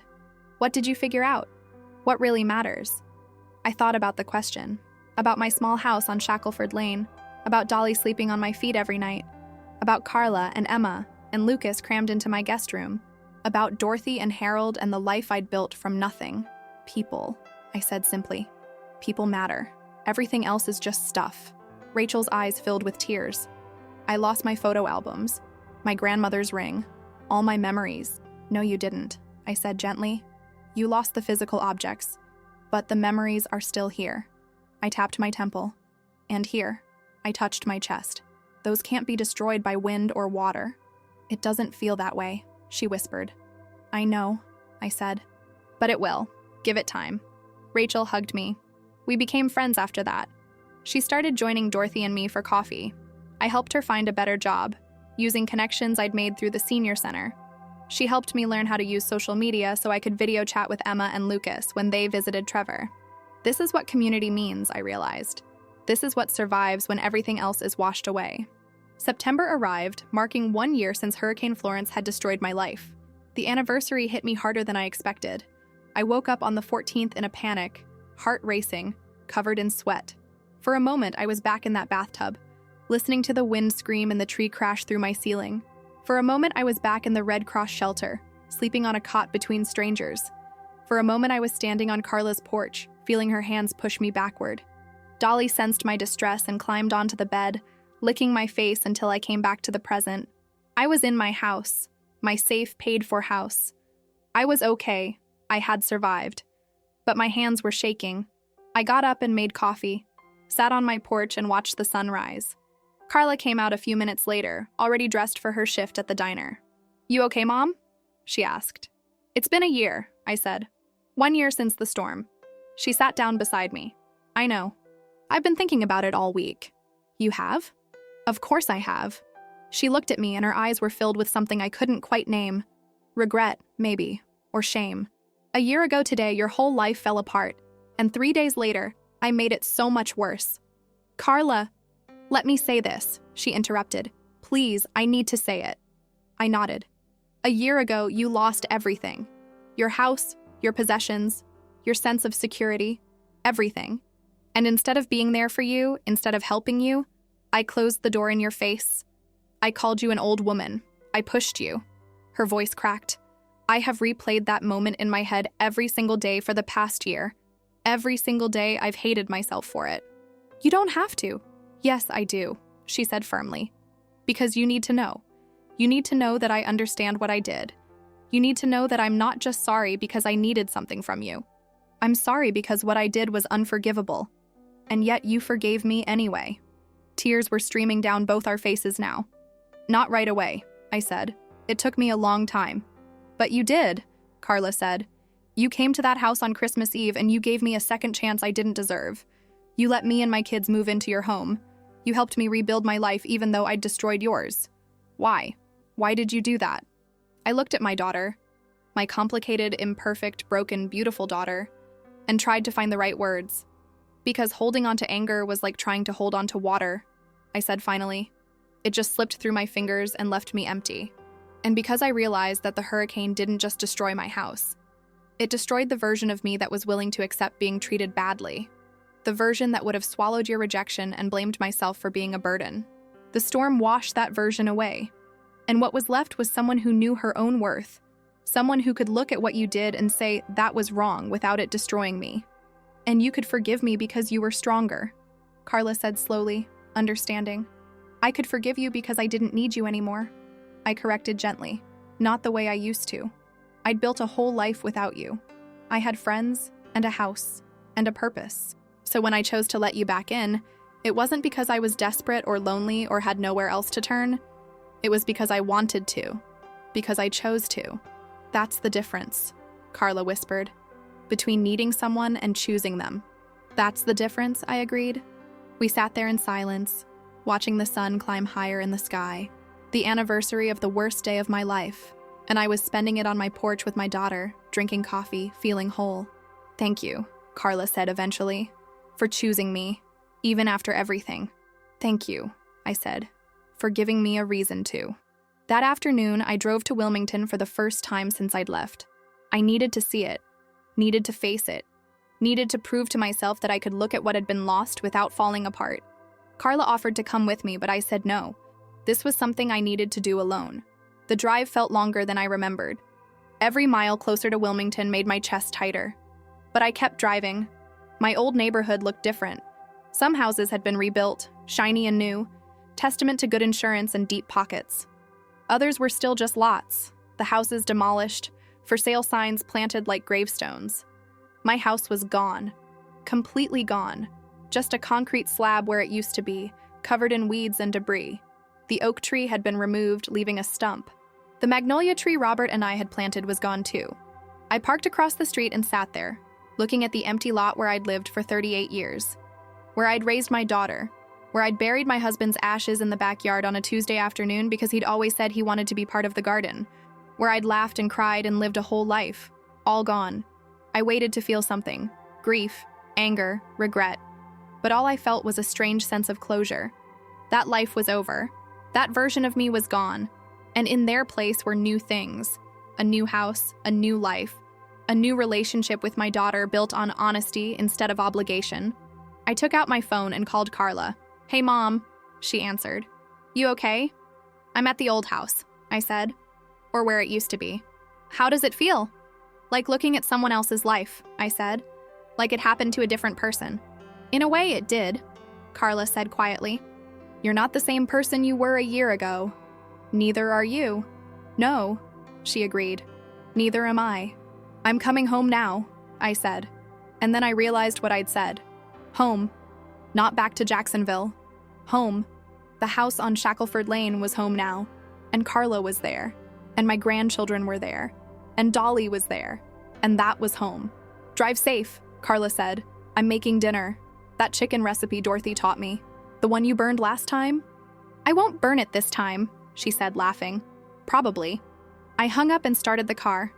Before I pulled away, I took one last look at the empty lot. I thought about saying goodbye, but that felt wrong. This place didn't need goodbye. It needed thank you. Thank you for the years. Thank you for the memories. Thank you for the life that was and the lessons that carried me into what came next. I drove away and didn't look back. October brought cooler weather and the first hints of fall color in the trees. Emma's 10th birthday was coming up, and Carla was stressed about making it special with their limited budget. She wants a party, Carla said one evening after the kids were in bed. But I can't afford to rent a place or hire entertainment or do any of the things I used to do. So don't, I said simply. What? Don't do what you used to do. Do something different. Something better. Like what? I thought about it. About birthday parties I'd thrown for Carla when she was young. Nothing elaborate. Nothing expensive.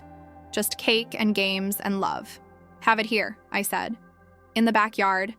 Invite her friends from school. We'll make decorations together. I'll bake a cake. A real cake, from scratch. We'll play games. It'll be perfect. Mom, you don't have to. I want to, I said. This is what grandmothers are for. So that's what we did. We spent the week before Emma's birthday making decorations, paper chains and banners and a big sparkly 10 that we hung from the magnolia tree. Harold helped me build a piñata. Dorothy taught us how to make homemade ice cream. Carla baked the cake and only burned it a little. On the day of the party, 12 kids showed up and destroyed my backyard in the best possible way. They played tag and hide and seek and broke the piñata on the 7th try, sending candy flying everywhere. Emma laughed so hard she got hiccups. Lucas ate so much cake he threw up behind the shed and then asked for more cake. It was chaos. It was messy. It was loud. It was perfect. After the party, after the kids had gone home and Emma had opened her presents, mostly handmade things and books from the thrift store, she came and sat with me on the porch. Grandma? She said. Yes, honey? This was the best birthday I've ever had. Better than the one at the trampoline place? I asked. I'd heard about that party. $500 spent on 2 hours of jumping and pizza. Way better, Emma said seriously, because everyone I love was here, and nobody was looking at their phones, and it felt real. Real. My 10-year-old now, granddaughter understood what it had taken me 68 years to learn. Real is better than perfect. Always. November arrived with Thanksgiving approaching and the question of what to do about it. Trevor wanted the kids for Thanksgiving Day. Carla agreed, trying to be cooperative about the custody arrangement. What are you going to do? I asked her. I don't know, she said. I've never had Thanksgiving without my kids. Have it with me, I said. And Dorothy and Harold and whoever else wants to come. We'll make it a Friendsgiving. That sounds sad, Carla said. Or it sounds like building a new tradition, I countered. So that's what we did. We invited everyone we could think of. Dorothy and her sister.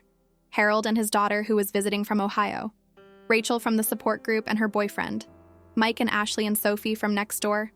The waitress from the diner where Carla worked who didn't have family nearby. We crammed 15 people into my small house. We made too much food, turkey and ham and 3 kinds of stuffing and enough pie to feed an army. We told stories and laughed and played board games that got too competitive. At one point, I looked around my living room, at all these people who'd come into my life in the past year, at my daughter laughing at one of Harold's terrible jokes, at the warmth and noise and beautiful chaos, and felt overwhelmed with gratitude. This was my family now, not just Carla and the kids. All of these people who'd shown up, who'd helped, who'd chosen to be part of my life. What are you thinking about? Dorothy asked, sitting down beside me. I'm thinking about how a year ago I was sleeping in a car in a Walmart parking lot, I said. And now I'm here. Life's funny that way, Dorothy said. Sometimes you have to lose everything to find what really matters. You sound like me, I said, laughing. Well, you're a wise woman, Dorothy said. I figured I'd steal your philosophy. That night, After everyone had gone home and Carla had gone to bed, I stood on my porch with Dolly and looked up at the stars. The same stars that had been shining the night Hurricane Florence destroyed my house. The same stars that had been shining when Carla pushed me off her porch. The same stars that had been shining when I signed the papers for this house and planted that magnolia tree and chose to forgive my daughter. Nothing had changed about the stars, but everything had changed about me. I was okay. More than okay. I was happy. Not the fake happy I'd pretended to be in my old life, when I was trying to convince myself that being alone was the same as being independent. Real happy. The kind that comes from hard work and honest relationships, and building something meaningful from the rubble of what came before. December brought Christmas and the question of what to do about it. The kids would be with Trevor on Christmas Day, but we'd have Christmas Eve. I want to do something special, Carla said. I want them to remember this Christmas. Even though everything's different, I want them to remember it as good. Different can be good, I said. Different can be better. We decided to start a new tradition. On Christmas Eve, we'd make homemade ornaments together. Each person would make one ornament that represented something they were grateful for from the past year. Emma made a dog ornament for Dolly. Lucas made a house ornament for Grandma's house where we live now. Carla made a magnolia flower ornament for new beginnings. I made a hurricane ornament. Carla looked at it, confused. Why would you be grateful for a hurricane? Because it destroyed everything I thought I needed, I said, and showed me what I actually needed. Which was this. All of this. We hung our ornaments on the small tree I'd bought at Lowe's, our second Christmas tree together, each one getting a little bigger, a little fuller. We drank hot chocolate and watched cheesy Christmas movies and were in bed by 10 because we were all exhausted. It was simple. It was quiet. It was nothing like the elaborate Christmases Carla used to throw in her big house with the perfect decorations and expensive gifts. It was better. On Christmas morning, after the kids had gone to Trevor's, Carla and I had coffee on the porch despite the cold. I've been thinking about something, Carla said. What's that? The money. The money you gave away. My chest tightened. Carla, we've been over this. Let me finish, she said gently. I've been thinking about the money you donated, and I realized something. You didn't give it away out of spite. You didn't give it away to hurt me. No, I said, I didn't. You gave it away because you believed people needed it more than you did. Because you believed in helping people who had nothing. Because that's who you are. Yes? And I hated you for it, Carla said, tears sliding down her face. I hated you for being generous, for being selfless, for putting other people's needs before what I wanted. What kind of daughter does that make me? A human one, I said. A flawed one, just like everyone else. The money you donated saved people, Carla continued. I looked it up. I called the Disaster Relief Fund and asked what the donation in my name had been used for. Do you know what they told me? I shook my head. They said it helped 12 families stay in temporary housing while they rebuilt. They said it paid for construction materials for 3 houses. They said it provided trauma counseling for 26 children who'd lost their homes. 26 kids, Mom. Kids who were probably as scared and confused as Emma and Lucas were when we lost our house. I didn't know the specifics, I said quietly. You changed people's lives, Carla said. You changed them in my name. And I was so angry about it that I couldn't see what you were trying to show me. What was I trying to show you? That money doesn't matter. That things don't matter. That the only thing that matters is how you treat people when they have nothing. And you treated those strangers better than I treated my own mother. I reached over and took her hand. But you're learning. You're changing. That's what matters now. Am I? She asked. Changing? Or am I just better at pretending? You're changing, I said firmly. I see it every day. The way you talk to your kids. The way you handle problems. The way you show up even when things are hard. You're not the person who pushed me off that porch anymore. I don't ever want to be that person again, Carla whispered. Then don't be, I said simply. Every day you get to choose. Every day you get to decide who you want to be. Choose to be better. I'm trying, Mom. I swear I'm trying. I know you are, I said. And I'm proud of you. Those 4 words, I'm proud of you, seemed to break something open in Carla. She sobbed into her hands and I held her while she cried. Not the pretty crying from movies. The ugly crying that comes from a year's worth of grief and shame and fear finally finding a way out. When she finally stopped, she looked at me with red eyes and said, I love you, Mom. I know I don't say it enough. I know I didn't show it for so long, but I love you. I love you so much. I love you too, sweetheart, I said. I never stopped, even when I was angry, even when I was hurt. I never stopped loving you. How? She asked. How did you keep loving me after what I did? I thought about that question. Really thought about it. Because love isn't a transaction, I said finally. It's not something you earn or lose based on your behavior. Real love, mother love, it just is. It exists even when it hurts. It exists even when it's not returned. It exists because it has to. Because the alternative is unbearable. That sounds exhausting, Carla said. It is, I admitted. But it's also the most important thing I've ever done. Loving you. Even when you made it hard. Especially when you made it hard. We sat there in the cold December morning, holding hands, watching our breath make clouds in the air. Somewhere in the distance, church bells were ringing. Christmas morning, a day for miracles and second chances and new beginnings. And sitting there with my daughter, I realized that we'd gotten all three. January arrived with the new year and new resolutions. Carla decided to go back to school, community college, online classes, working toward a business degree. It would take years, but she was committed. She wanted to be able to provide for her kids without needing anyone's help. I want to be independent, she told me. Like you.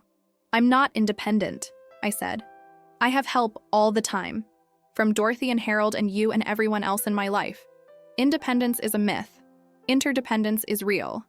Then I want to be interdependent, she said, smiling. I want to be someone people can count on. Someone who helps instead of just taking.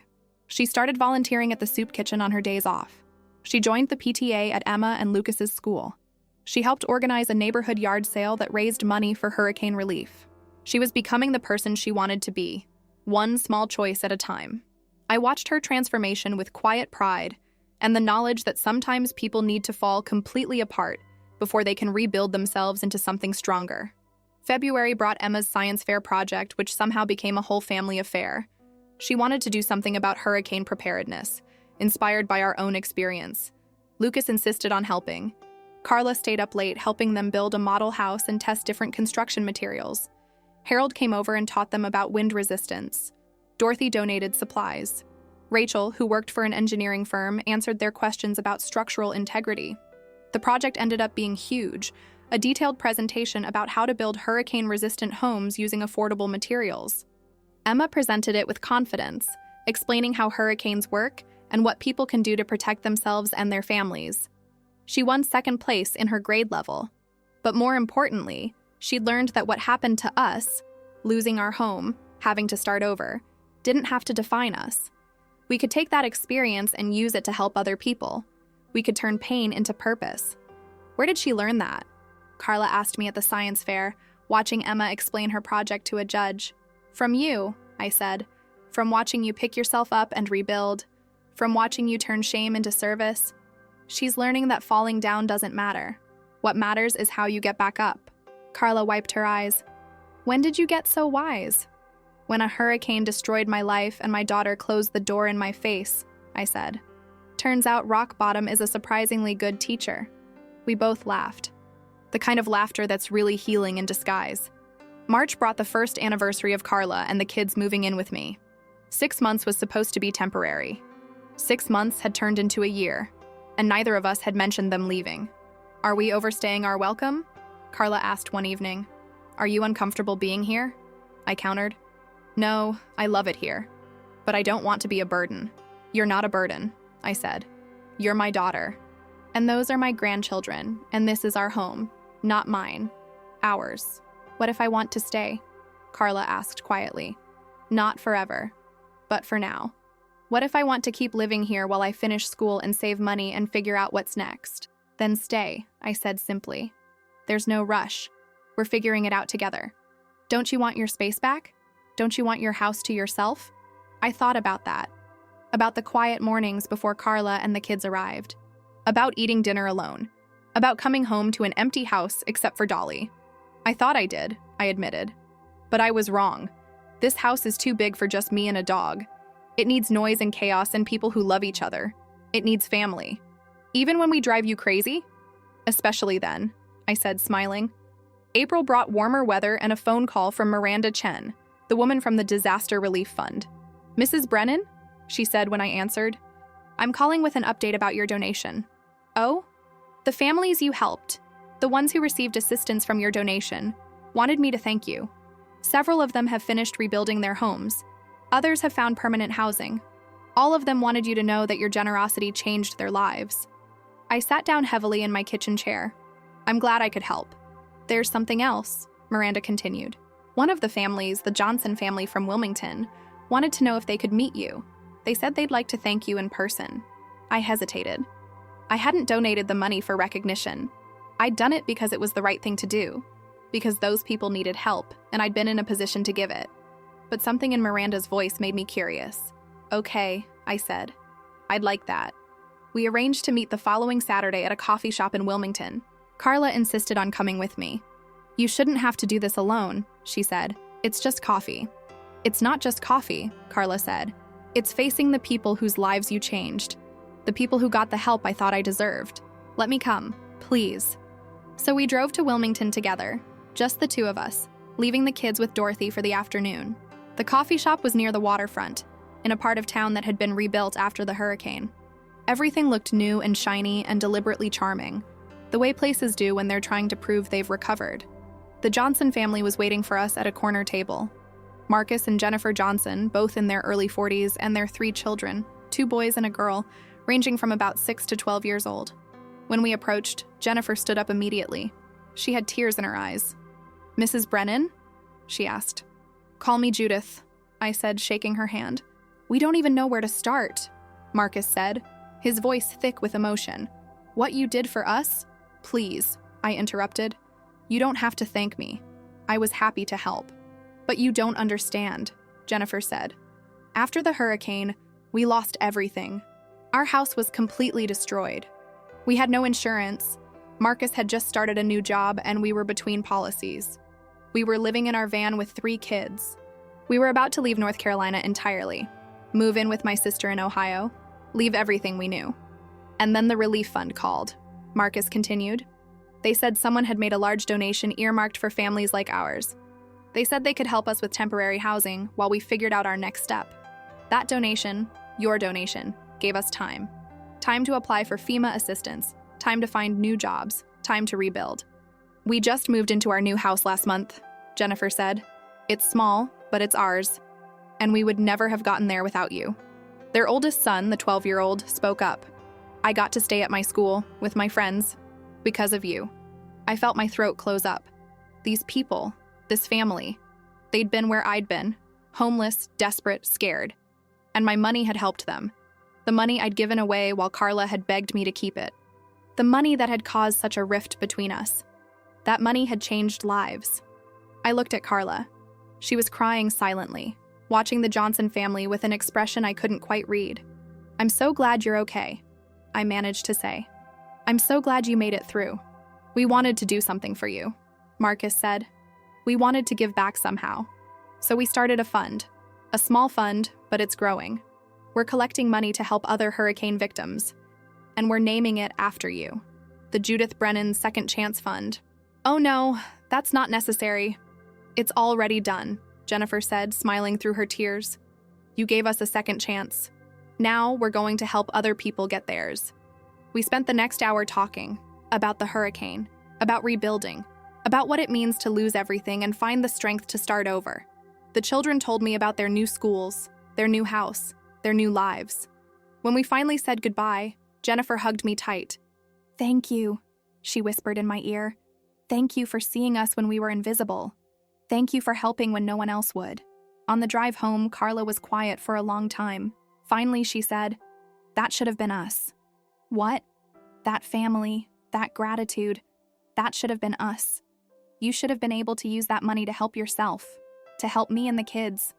But instead you gave it away to strangers." "Carla, let me finish," she said. "That should have been us." Except it couldn't have been us. Because I'd already proven I didn't deserve your help. I'd already shown you exactly who I was. And those people, the Johnsons and all the others, they were grateful. They were humble. They understood what a gift they'd been given. "Where are you going with this?" I asked gently. "I'm saying you made the right choice," Carla said, her voice breaking. "I'm saying that if I'd been in your position, I don't know if I would have done what you did. I don't know if I would have been that generous, that selfless, that good. I'm not a saint, Carla. I was angry when I made that donation. Part of me did it to prove a point, to show you that I didn't need you, that I could help other people even if you wouldn't help me. But you still did it, Carla said. Angry or not, you still helped people who needed help. And that's the difference between us, between who I was and who you've always been. Who you were, I repeated. Not who you are now. How do you know I've changed? She asked. How do you know I'm not just playing a role? Being good because I have no other choice? I pulled the car over to the side of the road. We were on a quiet stretch of highway. Trees on both sides. The late afternoon sun filtering through the leaves. Look at me, I said. Carla turned, her face streaked with tears. You're volunteering at the soup kitchen, I said. You're working 2 jobs to support your kids. You're going to school to build a better future. You're showing up for Emma and Lucas every single day, even when you're exhausted. You're building a life based on what matters instead of what looks good.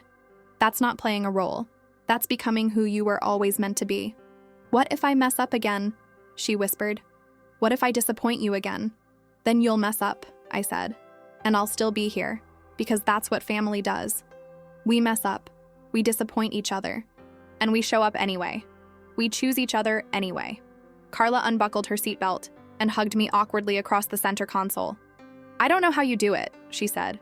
How you keep believing in me. Because I'm your mother, I said. It's literally my job. We sat there on the side of the highway for a few more minutes, holding each other, letting the weight of everything we'd been through settle into something we could carry.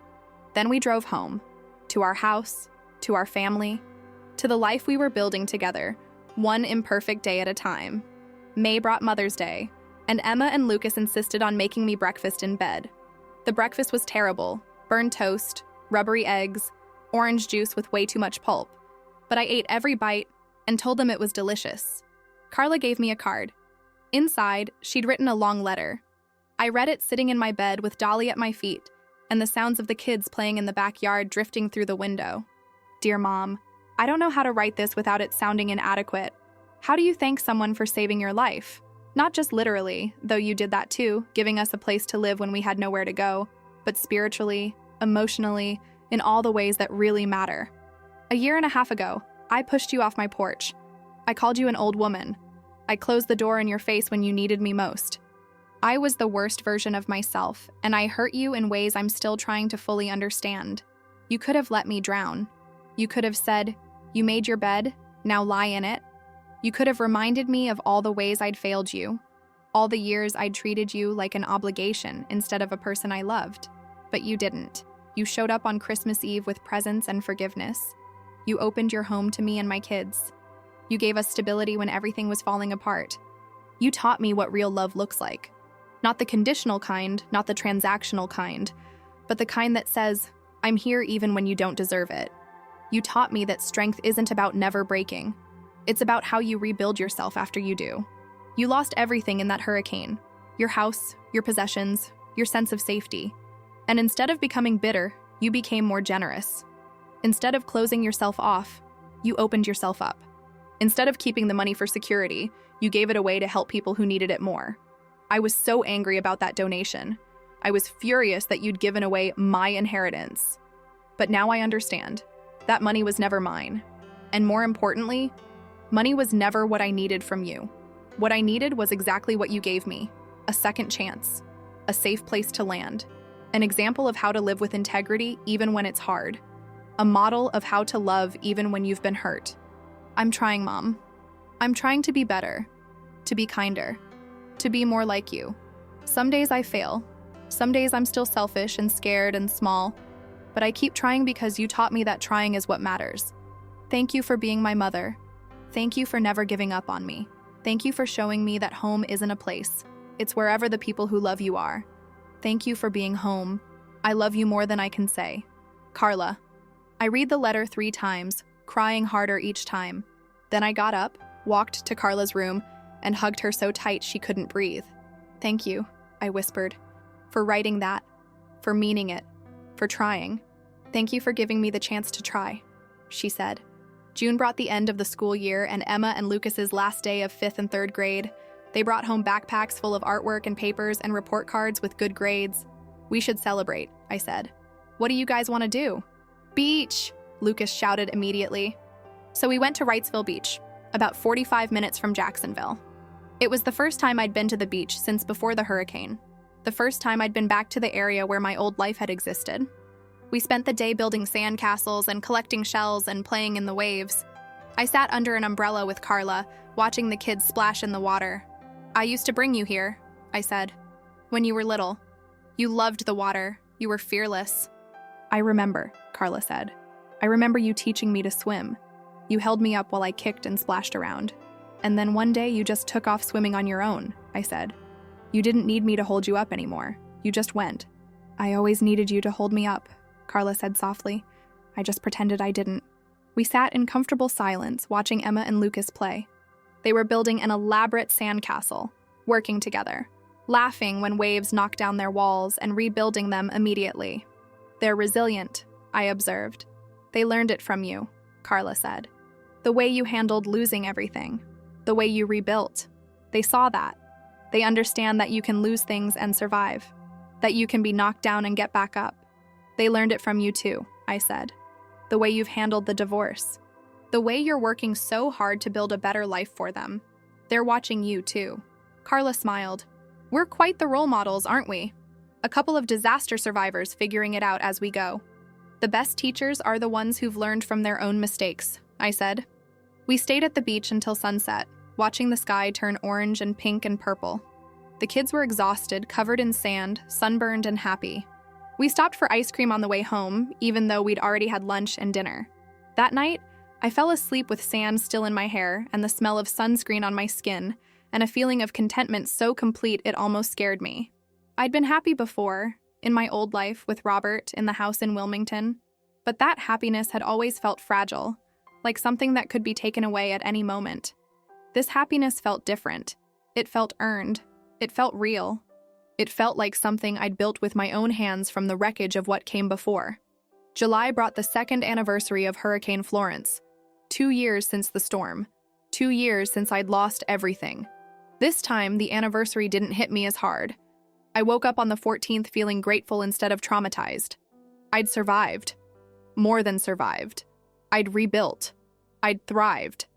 I'd found purpose and community, and a relationship with my daughter that was better than it had ever been. I spent the morning at the Hurricane Survivor Support Group. We'd been meeting for almost a year now, and the group had become a family. We'd walked through trauma together. We'd celebrated victories together. We'd held each other up when we wanted to give up. That morning, we went around the circle sharing where we were 2 years later. Rachel had gotten a promotion at work and moved into her own apartment. Tom had reconnected with his son after 10 years of estrangement. Maria had started a nonprofit helping disaster survivors with legal issues. When it was my turn, I said, 2 years ago, I thought my life was over. I thought I'd lost everything that mattered. But I was wrong. I'd only lost things. And in losing those things, I found what actually mattered. I found community. I found purpose. I found my daughter again. I found myself. After the meeting, Dorothy pulled me aside. You know what's amazing about you? She said. What? 2 years ago, you were sleeping in a car. Now you're giving other people hope. That's not just survival. That's transformation. It wasn't just me, I said. It was all of you. It was this community. It was my daughter finally showing up. It was 100 small things that added up to something bigger. But you had to be open to it, Dorothy said. You had to be willing to accept help, to forgive, to rebuild. A lot of people in your situation would have stayed angry, would have stayed closed off. You didn't. That's the difference. I hugged my friend, this woman who'd walked beside me through the worst and best times of my life. Thank you, I said, for being part of my story. Thank you for letting me be part of it, she said. August brought Carla's decision about the future. She sat me down one evening after the kids were in bed and said, I need to talk to you about something important. My stomach clenched. Okay. I've been saving money, she said, from my jobs and from Trevor's child support, and I've been looking at apartments, small ones, affordable ones, places where me and the kids could live on our own. I felt a surge of something I couldn't quite name, pride that she was working toward independence. Sadness at the thought of them leaving, fear that this meant the end of what we'd built together. Okay, I said carefully. But here's the thing, Carla continued. I don't want to move out. I mean, eventually, yes, someday. But not yet. Not until I finish school, at least. Not until the kids are a little older and more settled. What I want, what I'm asking, is if we can make this permanent, not temporary, not staying until we figure things out, actually permanent. You want to stay here? I asked. In this house? If you'll have us, Carla said.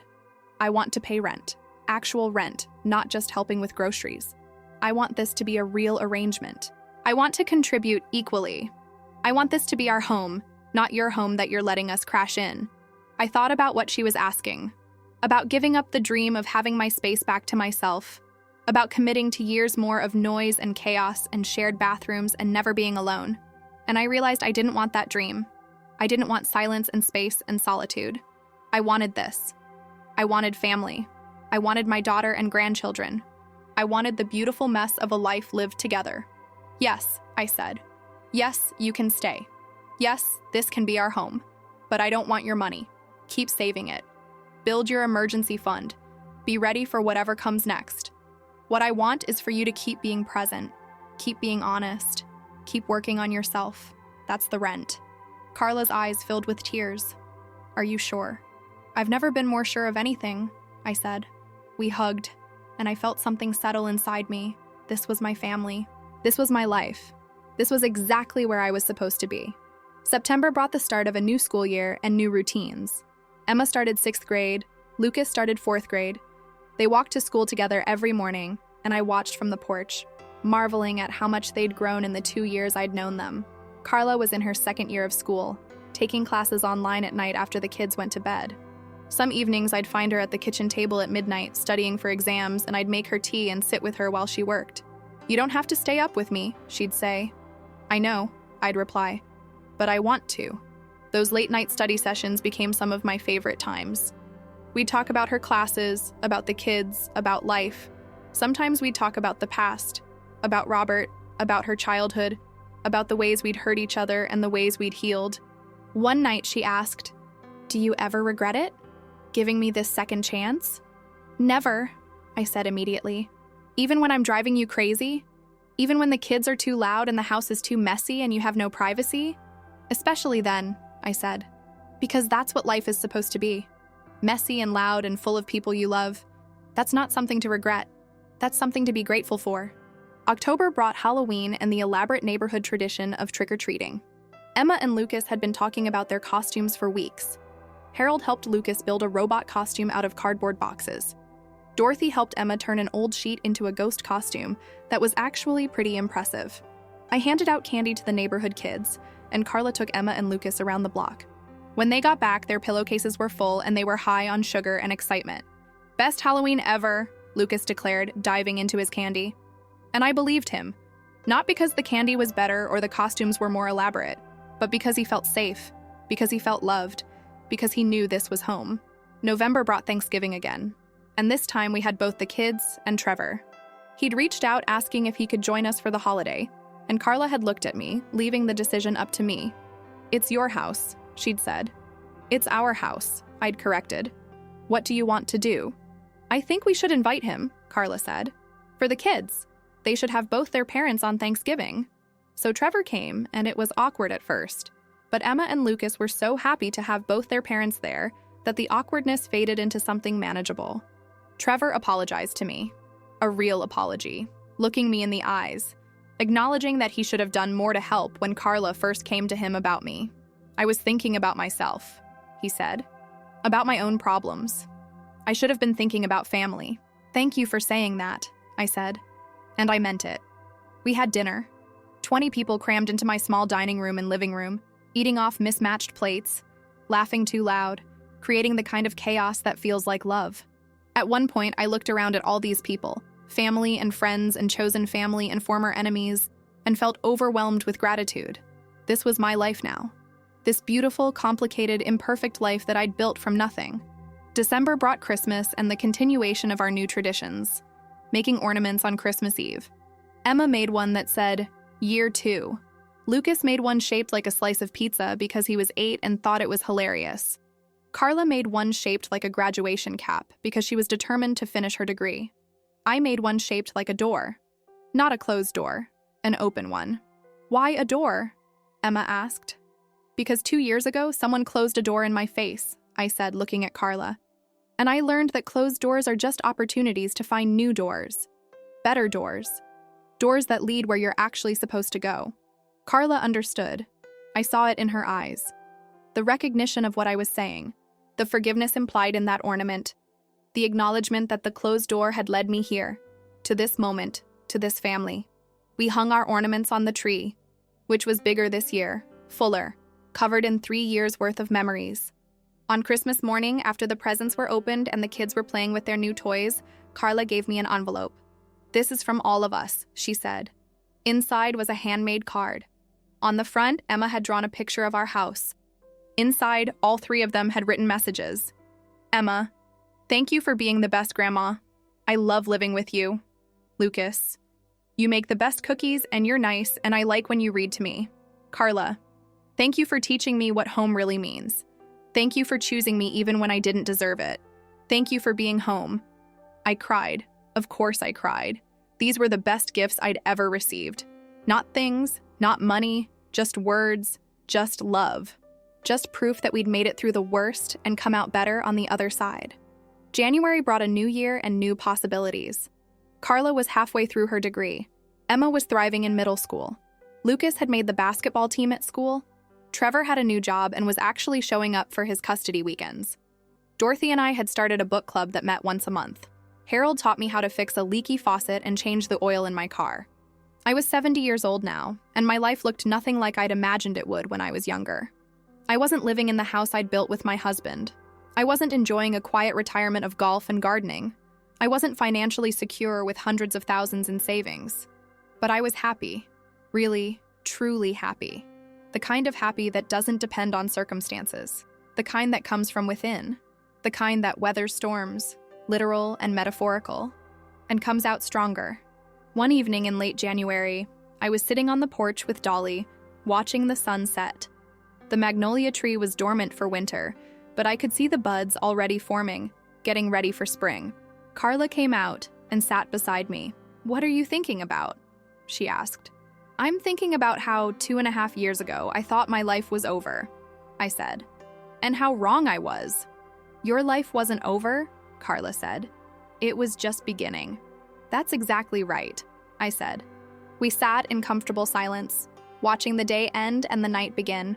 In the house behind us, I could hear Emma and Lucas arguing about something inconsequential. The sounds of life, the sounds of family. "Mom?"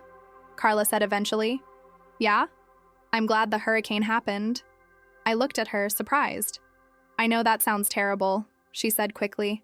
"I don't mean I'm glad you lost your house or that people died or any of that. I just mean, if the hurricane hadn't happened, we wouldn't be here. You'd still be in Wilmington. I'd still be in my fake perfect life. We'd still be barely speaking. The hurricane destroyed everything, but it also brought us back together. It forced us both to become who we were supposed to be." I thought about that. About Hurricane Florence and all it had taken from me. About standing in that bathtub, terrified, listening to my world literally fall apart. About the Red Cross shelter and sleeping in a car and being pushed off a porch by my own daughter. About how all that pain and loss and heartbreak, had led me here. To this porch, to this life, to this moment. "I'm glad too," I said finally. Not glad it happened, but glad for where it led. "Do you think we would have found our way back to each other without it?" Carla asked. "I don't know," I admitted. "Maybe, maybe not. But we're here now. That's what matters." "We're here now," Carla repeated. "And I'm never closing the door again, I promise." "Good," I said, "because I'm never leaving." We held hands, mother and daughter, sitting on a porch in a house neither of us had imagined 2 years ago, watching the stars come out one by one. The same stars that had shone during the hurricane. The same stars that had shone when I'd slept in that Walmart parking lot. The same stars that had shone on every dark night and every bright day since. The stars hadn't changed, but we had. We'd been broken and rebuilt. We'd lost everything and found what mattered. We'd survived. And surviving, I'd learned, wasn't just about making it through. It was about what you became in the process. It was about choosing every day to be better, to love harder, to forgive deeper, to show up more fully. It was about understanding that home isn't a place you find. It's a place you build, with your own hands, with your own heart, with the people who choose to show up even when it's hard, especially when it's hard. I looked at my daughter, at my house, at my life, and felt a peace so profound it brought tears to my eyes. I'd lost everything in Hurricane Florence, and in losing everything, I'd found what I'd been searching for all along: home. Not the house, not the possessions, not the money, just this: the people you love, the life you build together, the choice to show up every single day, even when it hurts, the courage to forgive, the strength to start over, the wisdom to know that sometimes you have to lose everything to understand what really matters. The storm had passed, the rebuilding was done, and what remained was beautiful. After a hurricane, I lost everything, and when I arrived at my daughter's house, she pushed me out saying, "I'm not a nursing home, you old woman.